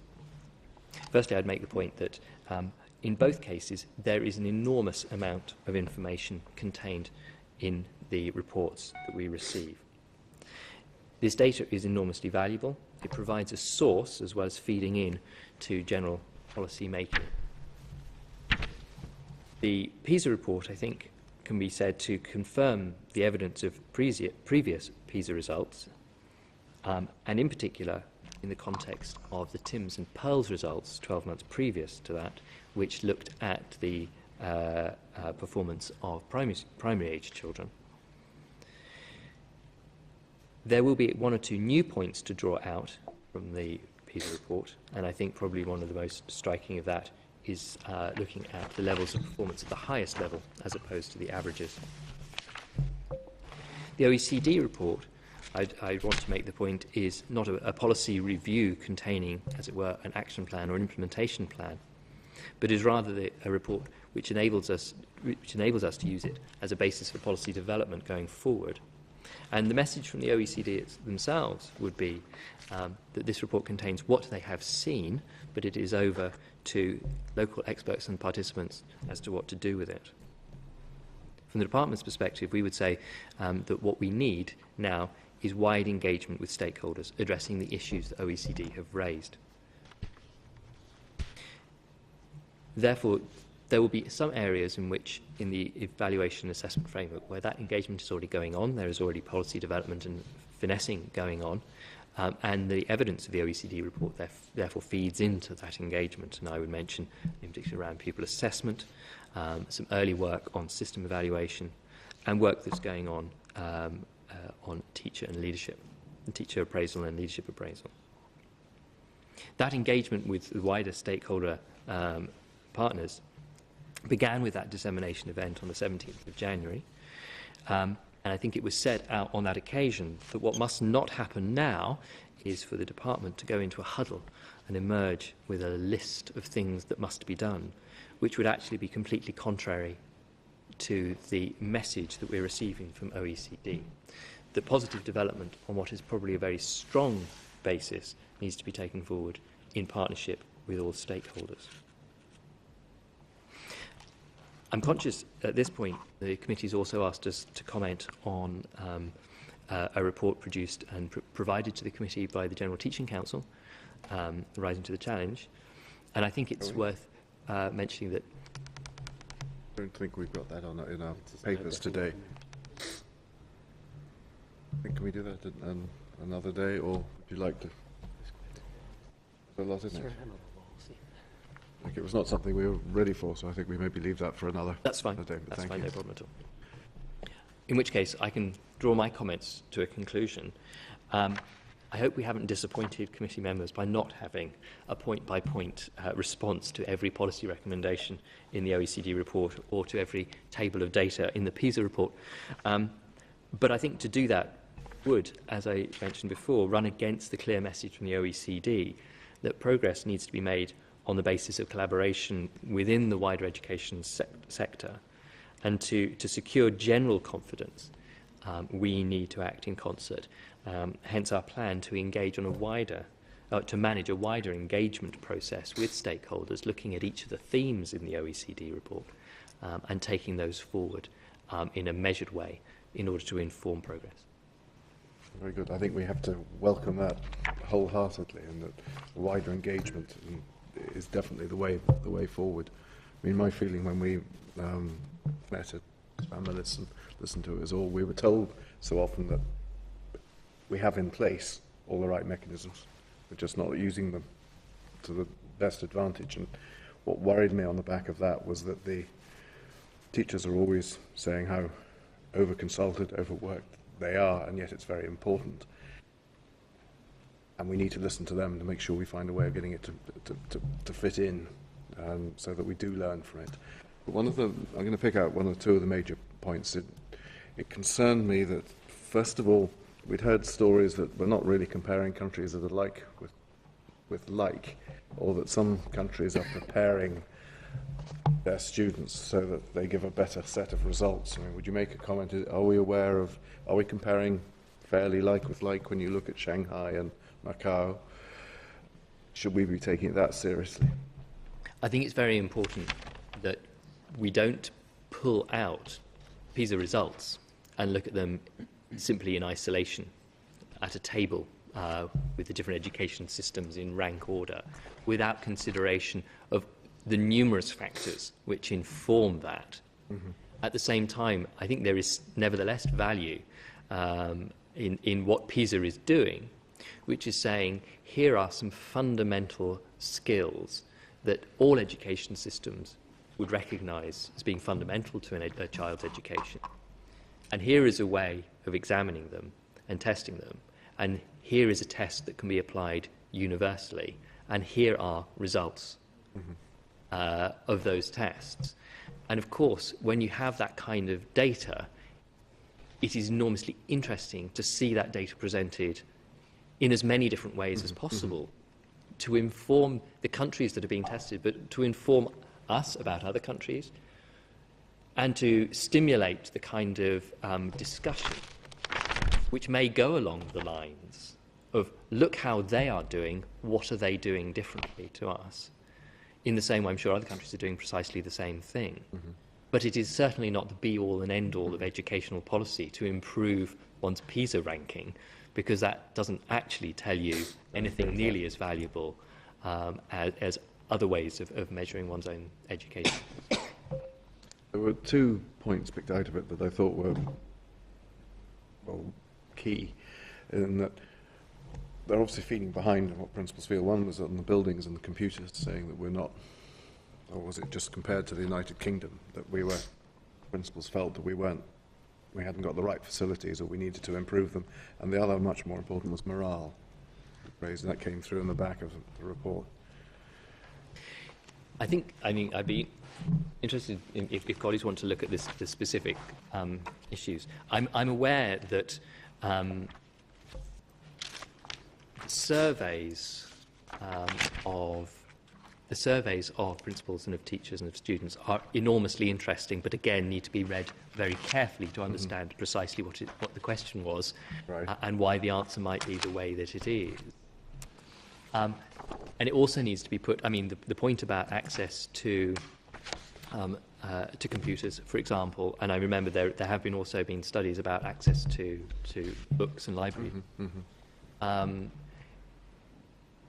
In an objective sense, access to computers can be very, very good, but a principal can still answer, we could do with more.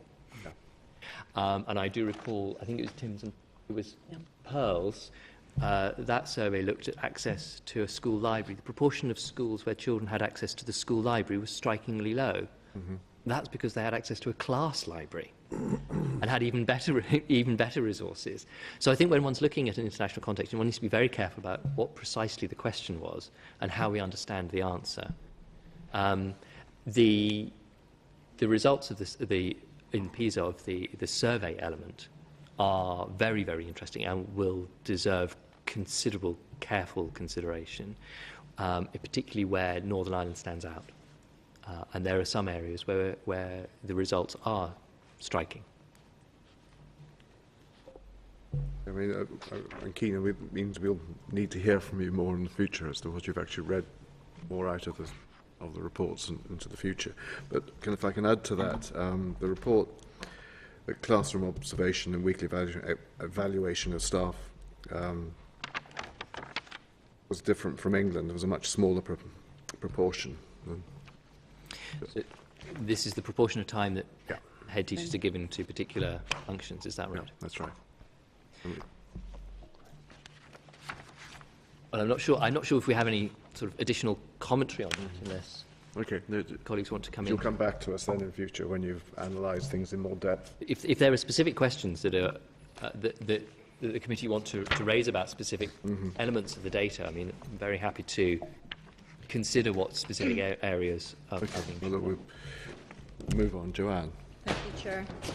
The OECD report effectively rubbishes the fiasco last year with computer-based assessment, highlighting the failure to adequately pilot over a proper timescale, and also with a professional list of changes following the pilot. Do you recognise your failure last year, and will you accept the recommendation to undertake any future pilots over a longer timescale? I think the first thing I'd say is that the OECD report does draw attention to the very real difficulties that everyone experienced as the computer-based assessment was in place. They don't rubbish the whole exercise because they do very clearly recognise the value of those diagnostic assessments in the autumn term.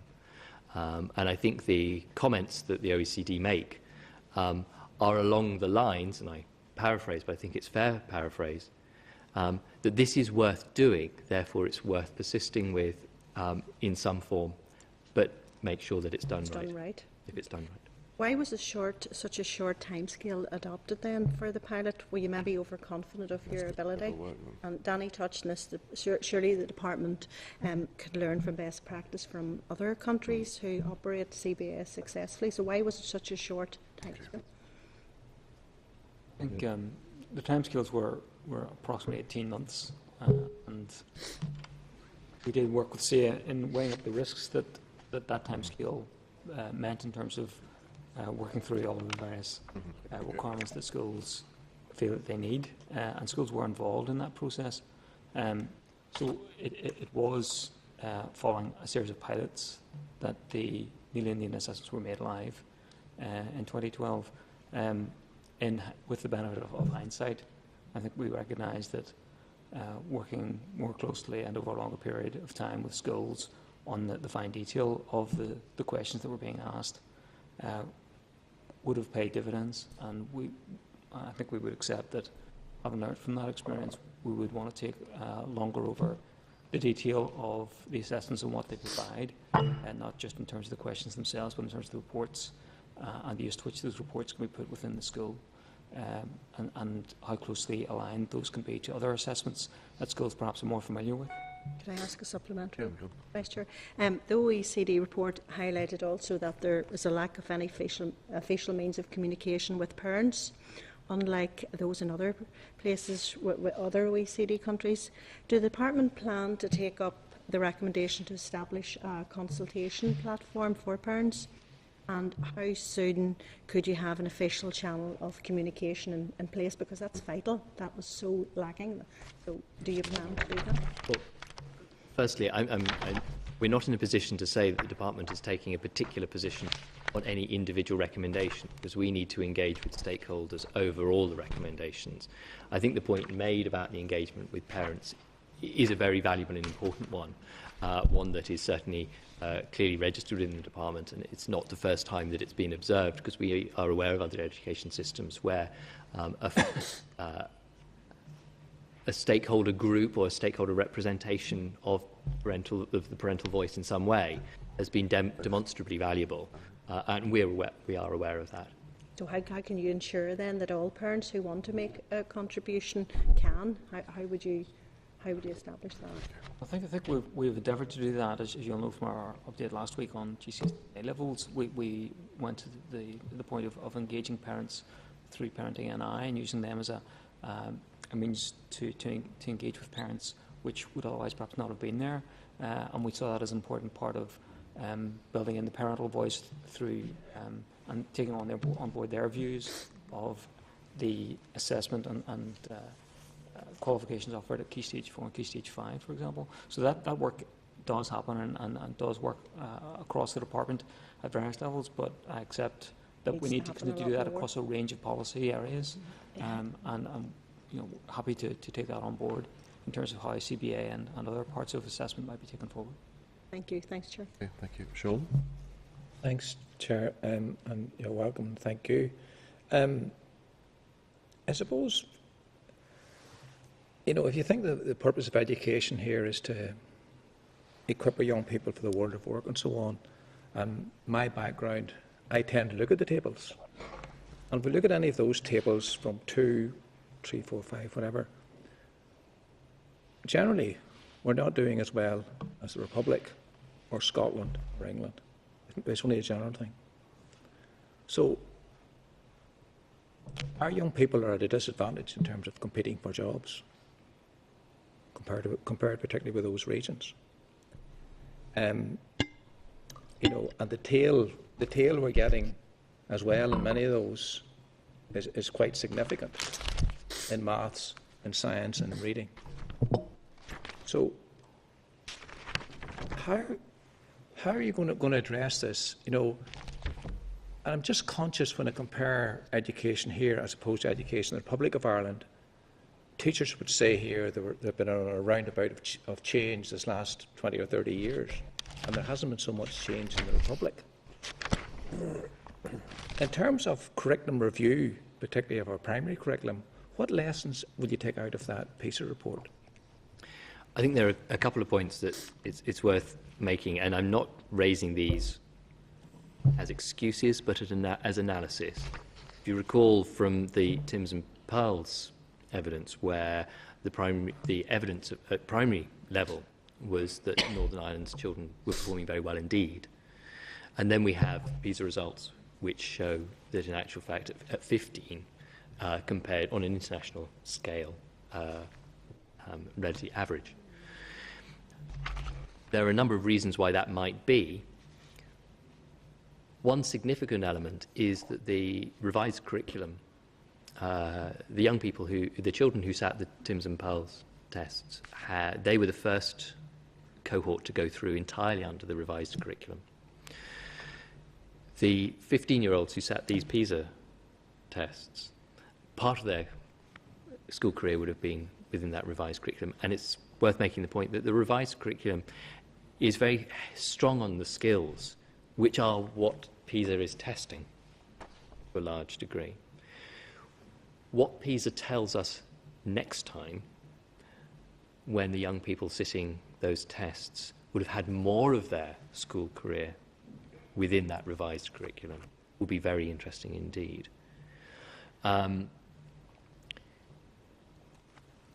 think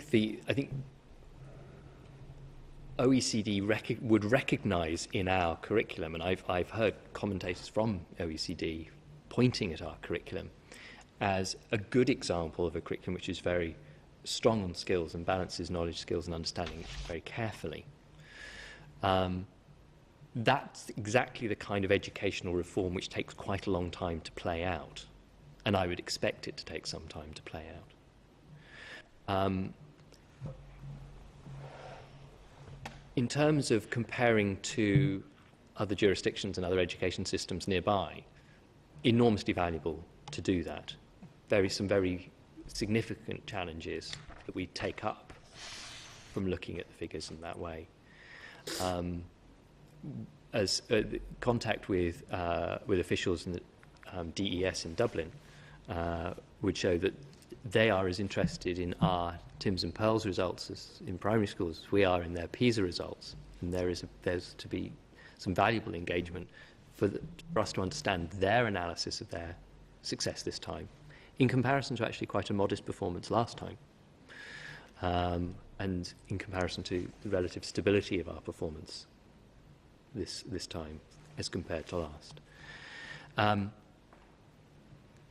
And of course there will be commentary around England's performance, which is relatively strong, and whether that, of course, we would have heard political and media comment on that, whether that has got anything to do with recent reform in the English system or the long-term experience of education system, of the education sector there. These are all elements in the mix, but it is very important that we look at those figures, we understand more and more what they are telling us in order to inform what is going on here. And the fact there too, I'm thinking particularly of this, you know I'm coming with this, of the science, that the 15-year-old PISA, those children when they're in primary school, there was a different, the curriculum was different. There's probably a stronger emphasis on science than the next time this happens, when science is within the world about us. And when you talk to many primary teachers, they're particularly concerned about science being buried in the world about us. You know, is that something that's on your antenna somewhere as well?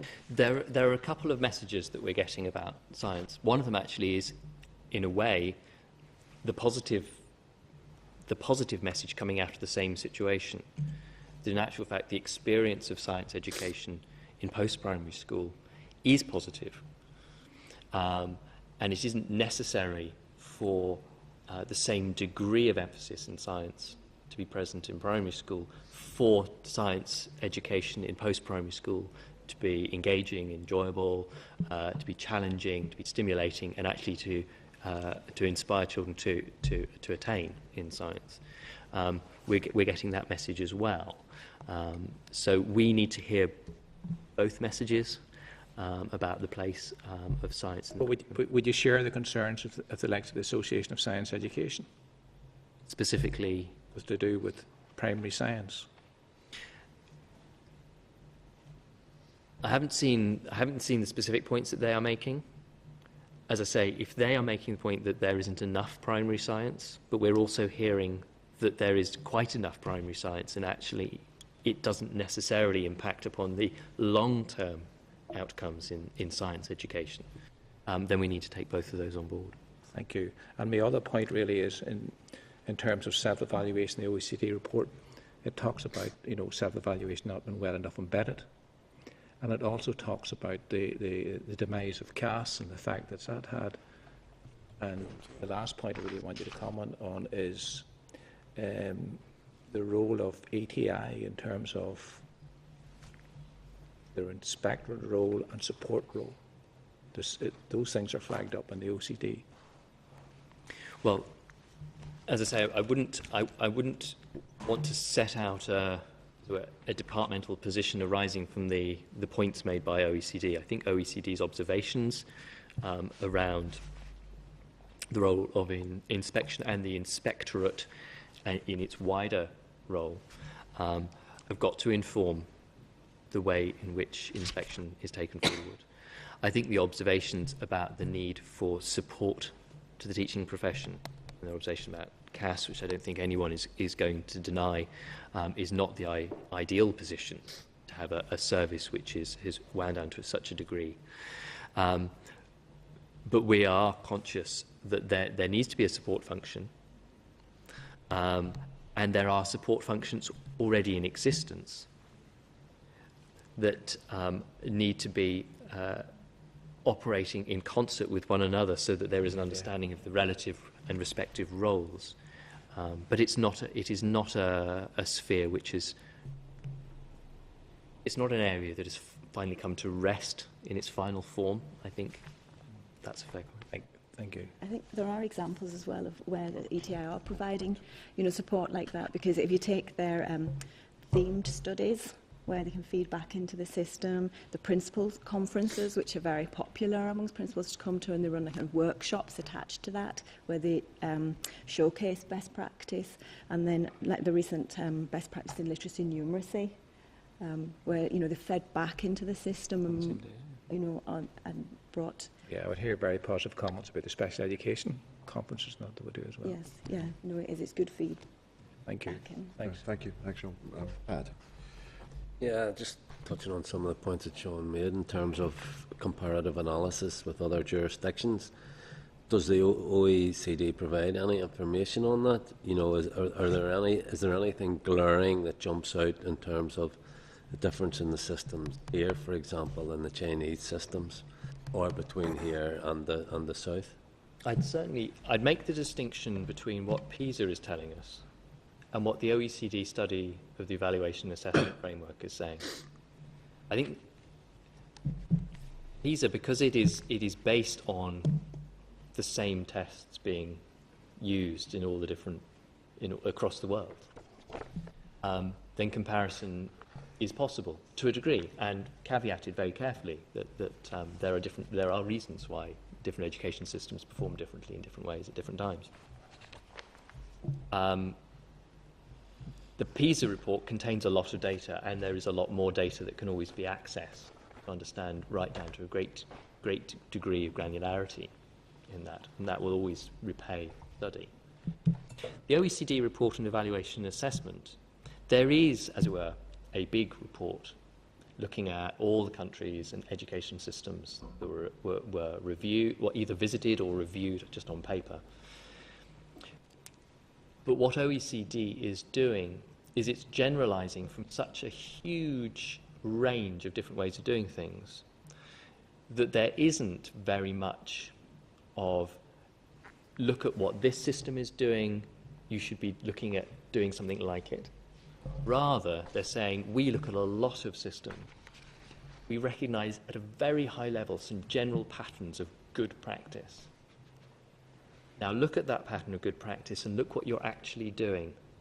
Don't worry about all the other countries and education systems. Look at yourselves and these patterns of good practice. And that's what the report on our own evaluation assessment framework is doing. So it's not comparing us to other countries. It's taking some very high-level good practice messages that we need to compare ourselves to. And having said that, to launch the big Synergies for Better Education report, there was an international conference at which different education systems were invited to give a short presentation of what they're doing in certain areas. And they chose those presentations from education systems which either shown particular strength or have a particular reform program in process, where they are saying the rest of the world can listen to what's being done in these areas, in these other education systems, not to replicate it, but just to understand what's possible. And I think it's to the credit of the Northern Ireland education system that we were invited to present at that international conference. This is how it is done in this system. And in particular, the fact that so many elements of evaluation and assessment combine and are pulled together in a framework which actually fits together.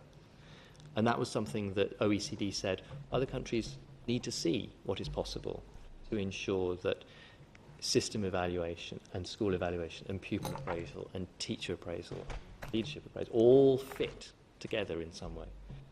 So we are actually being held up by OECD in some ways as an instance of an education system that is taking that good practice model and actually coming quite close to it in many ways. And of course there are lots of things that need to be developed, but that's where it's starting. I'm just thinking on the PISA, I think the real strength of PISA is that it takes, in a way that other studies don't, takes outcomes from something that's a test of the children and attaches it to other information about that child and their environment they're in. So it's got the attitudinal information, it's got the way that they're taught, it's got the views and activities in the school. It takes it across a lot of factors. And then what OECD can do, looking across everything, is go, okay, what kind of behaviours and activities get the highest performance? You know, so that's a particular strength of that study that we don't have from other things. You know, if we look at some of these GCSE results, we have very factual stuff, but we don't have more detailed analysis of how they've been taught or what the views are. Thank you. We had down the two briefings as separate. And just if anyone got lost during it, we were having a briefing on PISA, a departmental briefing, and then it was to be followed by the inquiry into the Education and Training Inspectorate and School Improvement Process and OECD. And we've somehow linked the two together, which may have lost some members of the committee. We had suggested questions on page 86 for the departmental briefing and questions on page 154 on the inspectorate, and given that that's our inquiry and therefore probably the almost more important focus, I'm going to suggest that we send those questions to the department to get them answered, but also if anyone else has got any extra ones that, and particularly Sean, you raised in primary science, and I think we should add that in to get more thorough answers.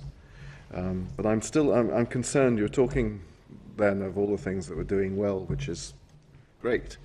But the first two, the questions that we have furnished, one being the rundown of CAS, which again Sean had touched on, and the challenge to ETI that we need to get proper support there to do it properly, and then the other on whether the department will instruct ETI to better exploit the evidence resource.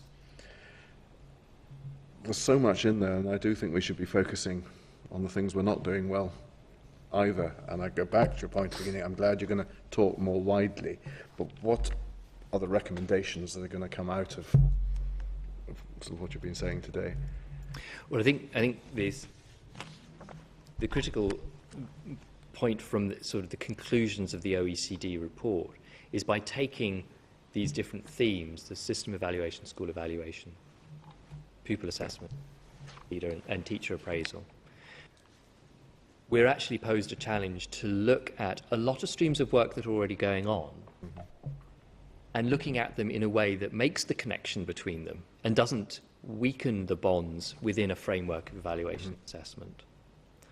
And so already there are some streams of work, and the committee will be aware of work on the assessment of pupils at the end of key stages 1, 2 and 3. So that pupil assessment engagement with the unions in particular about how those arrangements are progressed will necessarily be informed by the fact that both the department and the unions and SEA and others are reading the OECD report and seeing what an outsider is saying about the assessment arrangements. And that's very important. That's one that's already ongoing. There's some work that's beginning, which is being informed by the OECD report, particularly around system evaluation. And I think throughout all executive departments, there'll be a knowledge that work will be needed heading towards the next programme for government, which is where this system evaluation for education would be apparent at its highest profile. So there are streams of work that will necessarily be going on where the OECD assessment and analysis of our system has got to inform it. What I don't think we can do is try and take forward individual decisions that make immediate changes outside the context of looking at the strategic aims of the evaluation assessment framework. So many of the points that OECD are making are medium to long-term points about it and require that kind of engagement in order to progress them. And so, what I can imagine is the most likely outcome would be a programme of work carried forward in parallel along those different themes. So they're not, the connections aren't lost, but also we aren't swamped by the sheer volume of detail and information and consideration that has to be given to these individually very important subjects.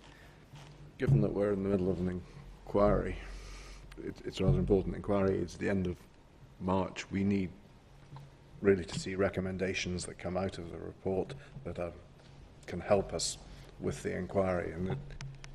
And so, but the answers you're going to give there for what we send to you today, we need something solid from them. We can't just let it work slowly towards the next programme for government.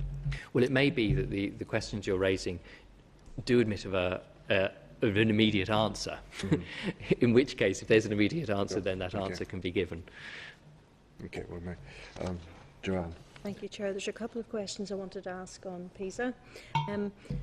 It's disappointing to note that principals are increasing reporting teacher shortages in subjects other than maths, science and English.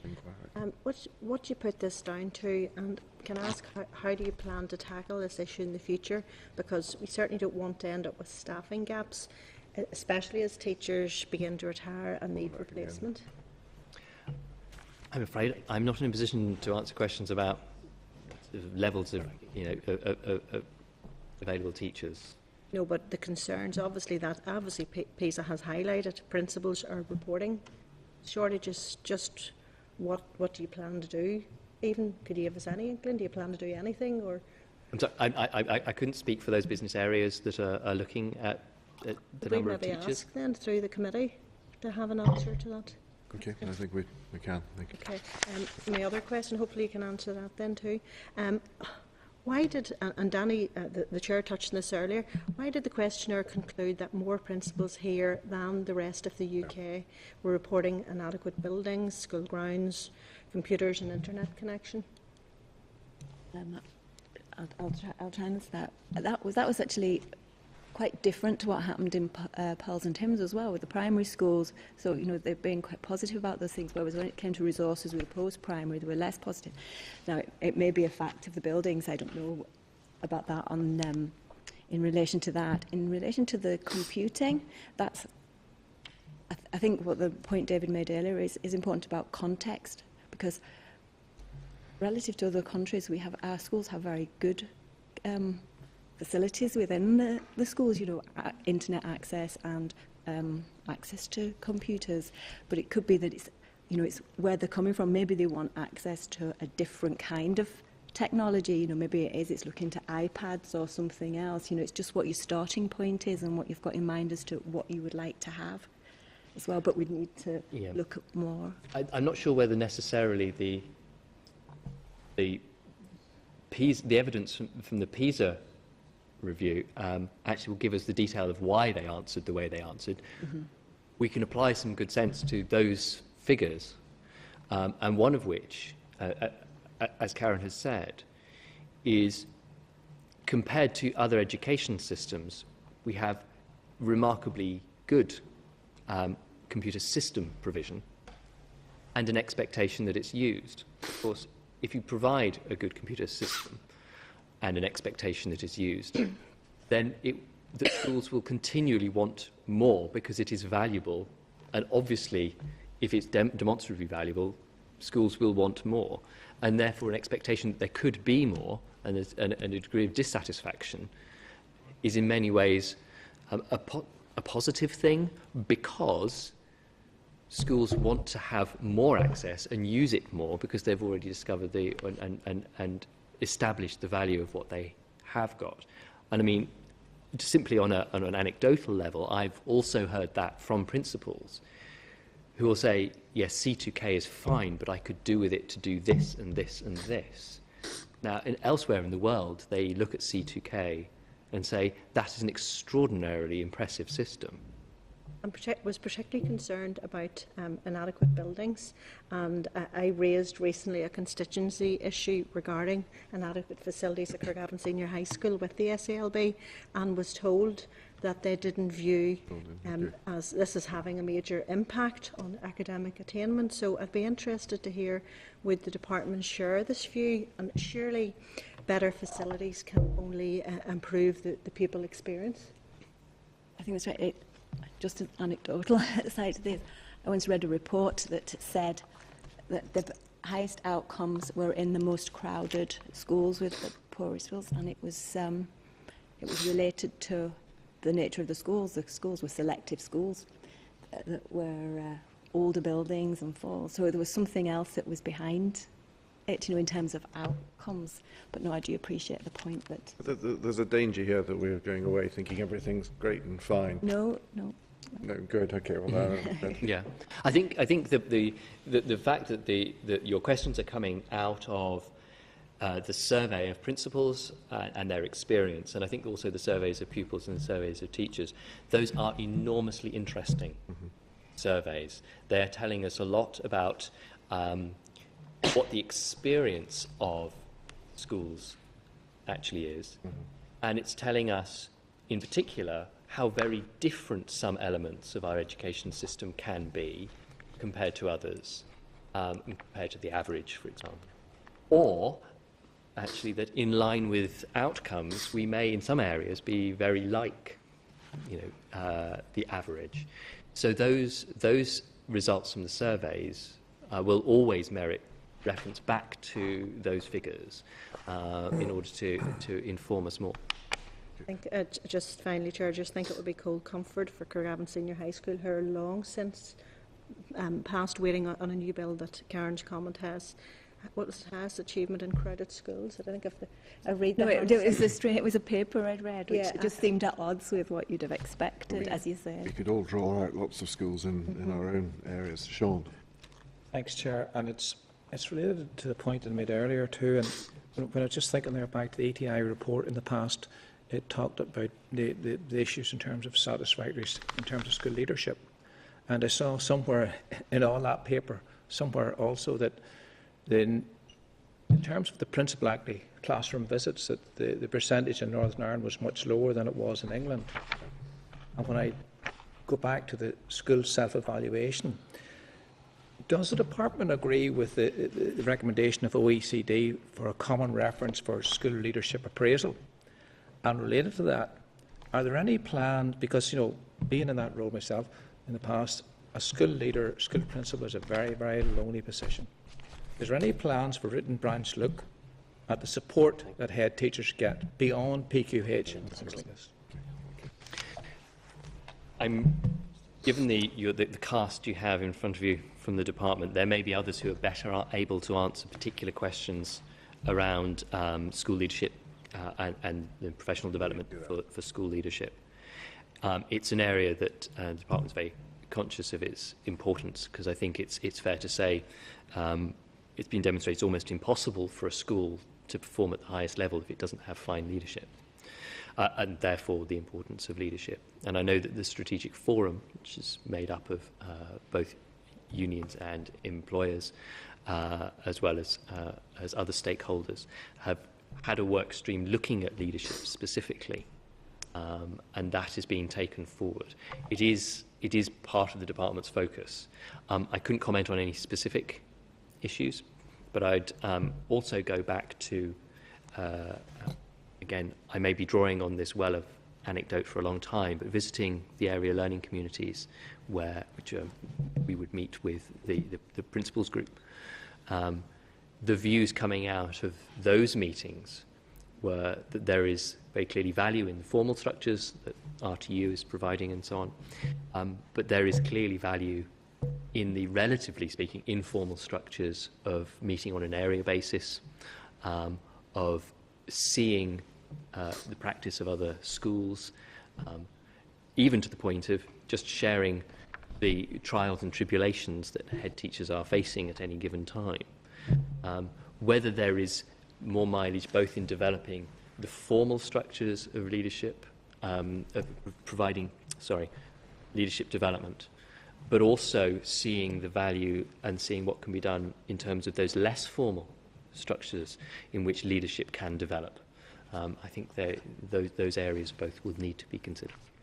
Just to that one point I was making, does the department agree with one common reference for school leadership appraisal that OECD talk about? I'm sorry, you've caught me on a point of detail that I'm not able to give an absolute answer to, but I'm sure there is an answer. I apologise. We'll add that to the questions we Yeah, there's no problem. put through. Well, thank you very much. I do concern me that they're looking too much at the things that we're doing well, which we should do, but there's a whole mass of things that, as part of the inquiry, that are arising that need tackling and recommendations. And it may be that we need to ask you to come back in line with the questions that we will have put to you after this. But thank you very much. Thank you.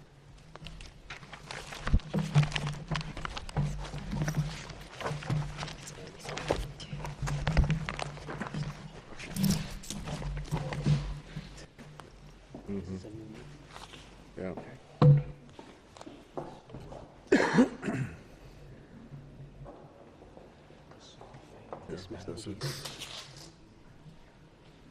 Thank you. I'm slightly dissatisfied with what we've just gone through, and we're going to send all those questions through for answers, but there's so many key points in here, whether it's the evaluation, whether it's the CAS support, whether it's parents, there are so many things here. I think we may well be asking them to come back, and we got quite limited answers today on many things. No answers in some.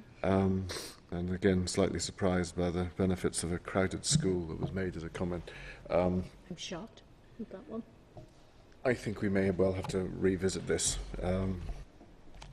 Anything else? Chair, actually, just two things. Firstly, I wasn't expecting the department to put the two briefings together.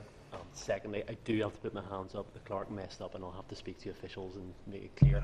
On the General Teaching Council, the committee had written to them and asked for a comment today. Sorry, I just completely forgot that. So that's clerk's error.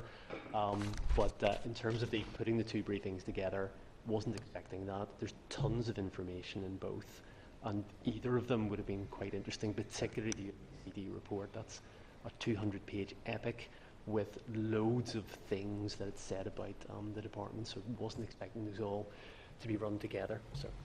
So if anyone else is going to come up with questions extra to this, what do you do, say, by tail end of tomorrow? Yes, Chair. I just think there's a whole mass more, and we weren't getting answers, and we want to ask for recommendations and actions. Thank you. Okay, if we can move on then to correspondence, which is at pages 188 to 326. We've got 12 items provided under correspondence. At page 190, members, I draw your attention to correspondence from the Committee for Finance and Personnel on the spring supplementary estimates. I notice that DFP has provided its committee with its submissions to the estimates process, and I suggest that we ask the Department of Education to do the same for us in respect of the spring supplementary and main estimates. I also suggest that we seek Department of Education submissions to DFP in respect of and prior to monitoring rounds. All agreed? Okay. I also, from my own when I'm chair of the audit committee. Yeah, when we went to London, they had a scrutinising body that helped the audit committee scrutinise questions for departments, and it just made me think that should we not have someone who helps us scrutinise the figures when they come through?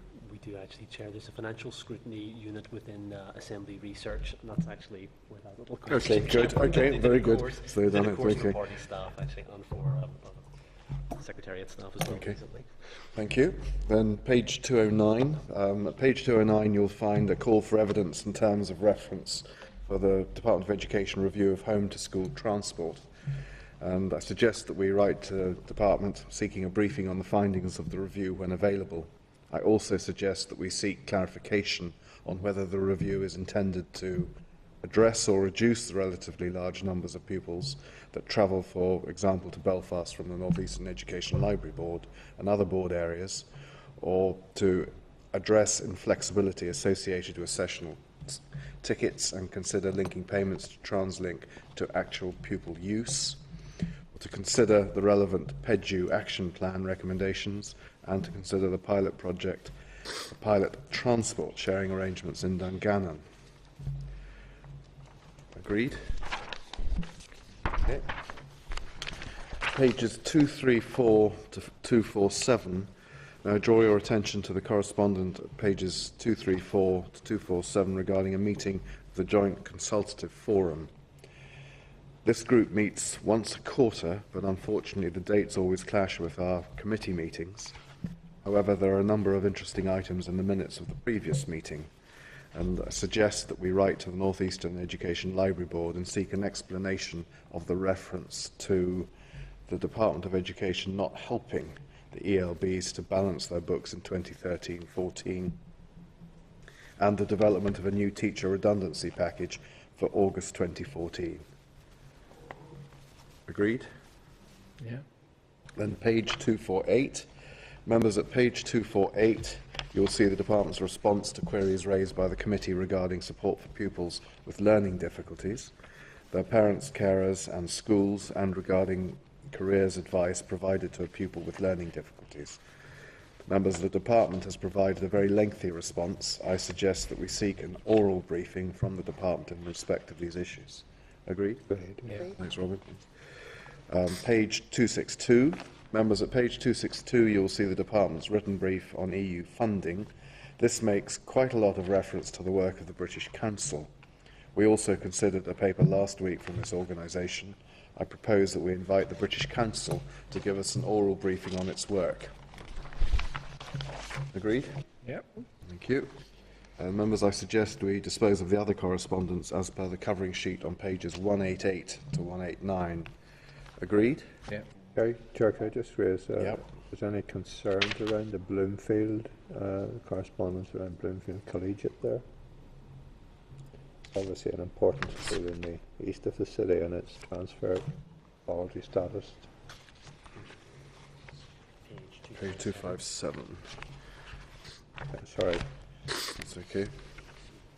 Members raised concerns. So you just want to say... I mean, I'm looking through the correspondence and I don't see anything that would give cause for concern. I would just wonder if there is any cause for concern.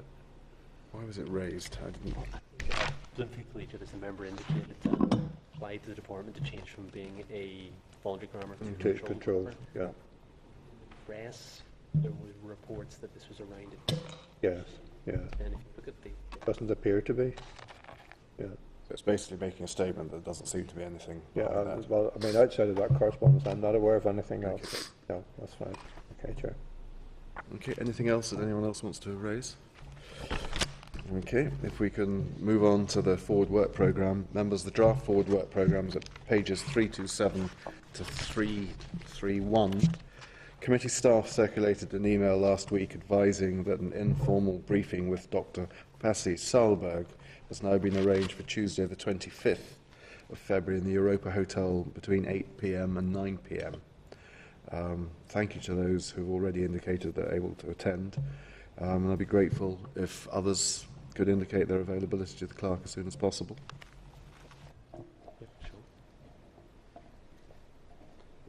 Okay. The next meeting of the committee on 26th of February will be held at the West Belfast Partnership Board, 218226 Falls Road. The clerk has advised me the committee staff will be in contact with members regarding parking and travel arrangements. Are members content with the draft forward work programme? Yep. Thank you. Agreed. You also may want to note that the OneNote training will be provided in the visitors' restaurant at lunchtime, 26th of February 2014. This is open to members and their staff. That one we're at the Falls Road. No, that's on the Thursday. Oh, sorry, There's another one on the 13th. Okay. As well. There is another session at lunchtime on Tuesday the 13th. Okay, there we go. In room 115. Any other business? Okay, date, time, place, next meeting is Wednesday, 26th of February 2014, 10 a.m, West Belfast Partnership Board. Thank you very much. Thanks, Chair.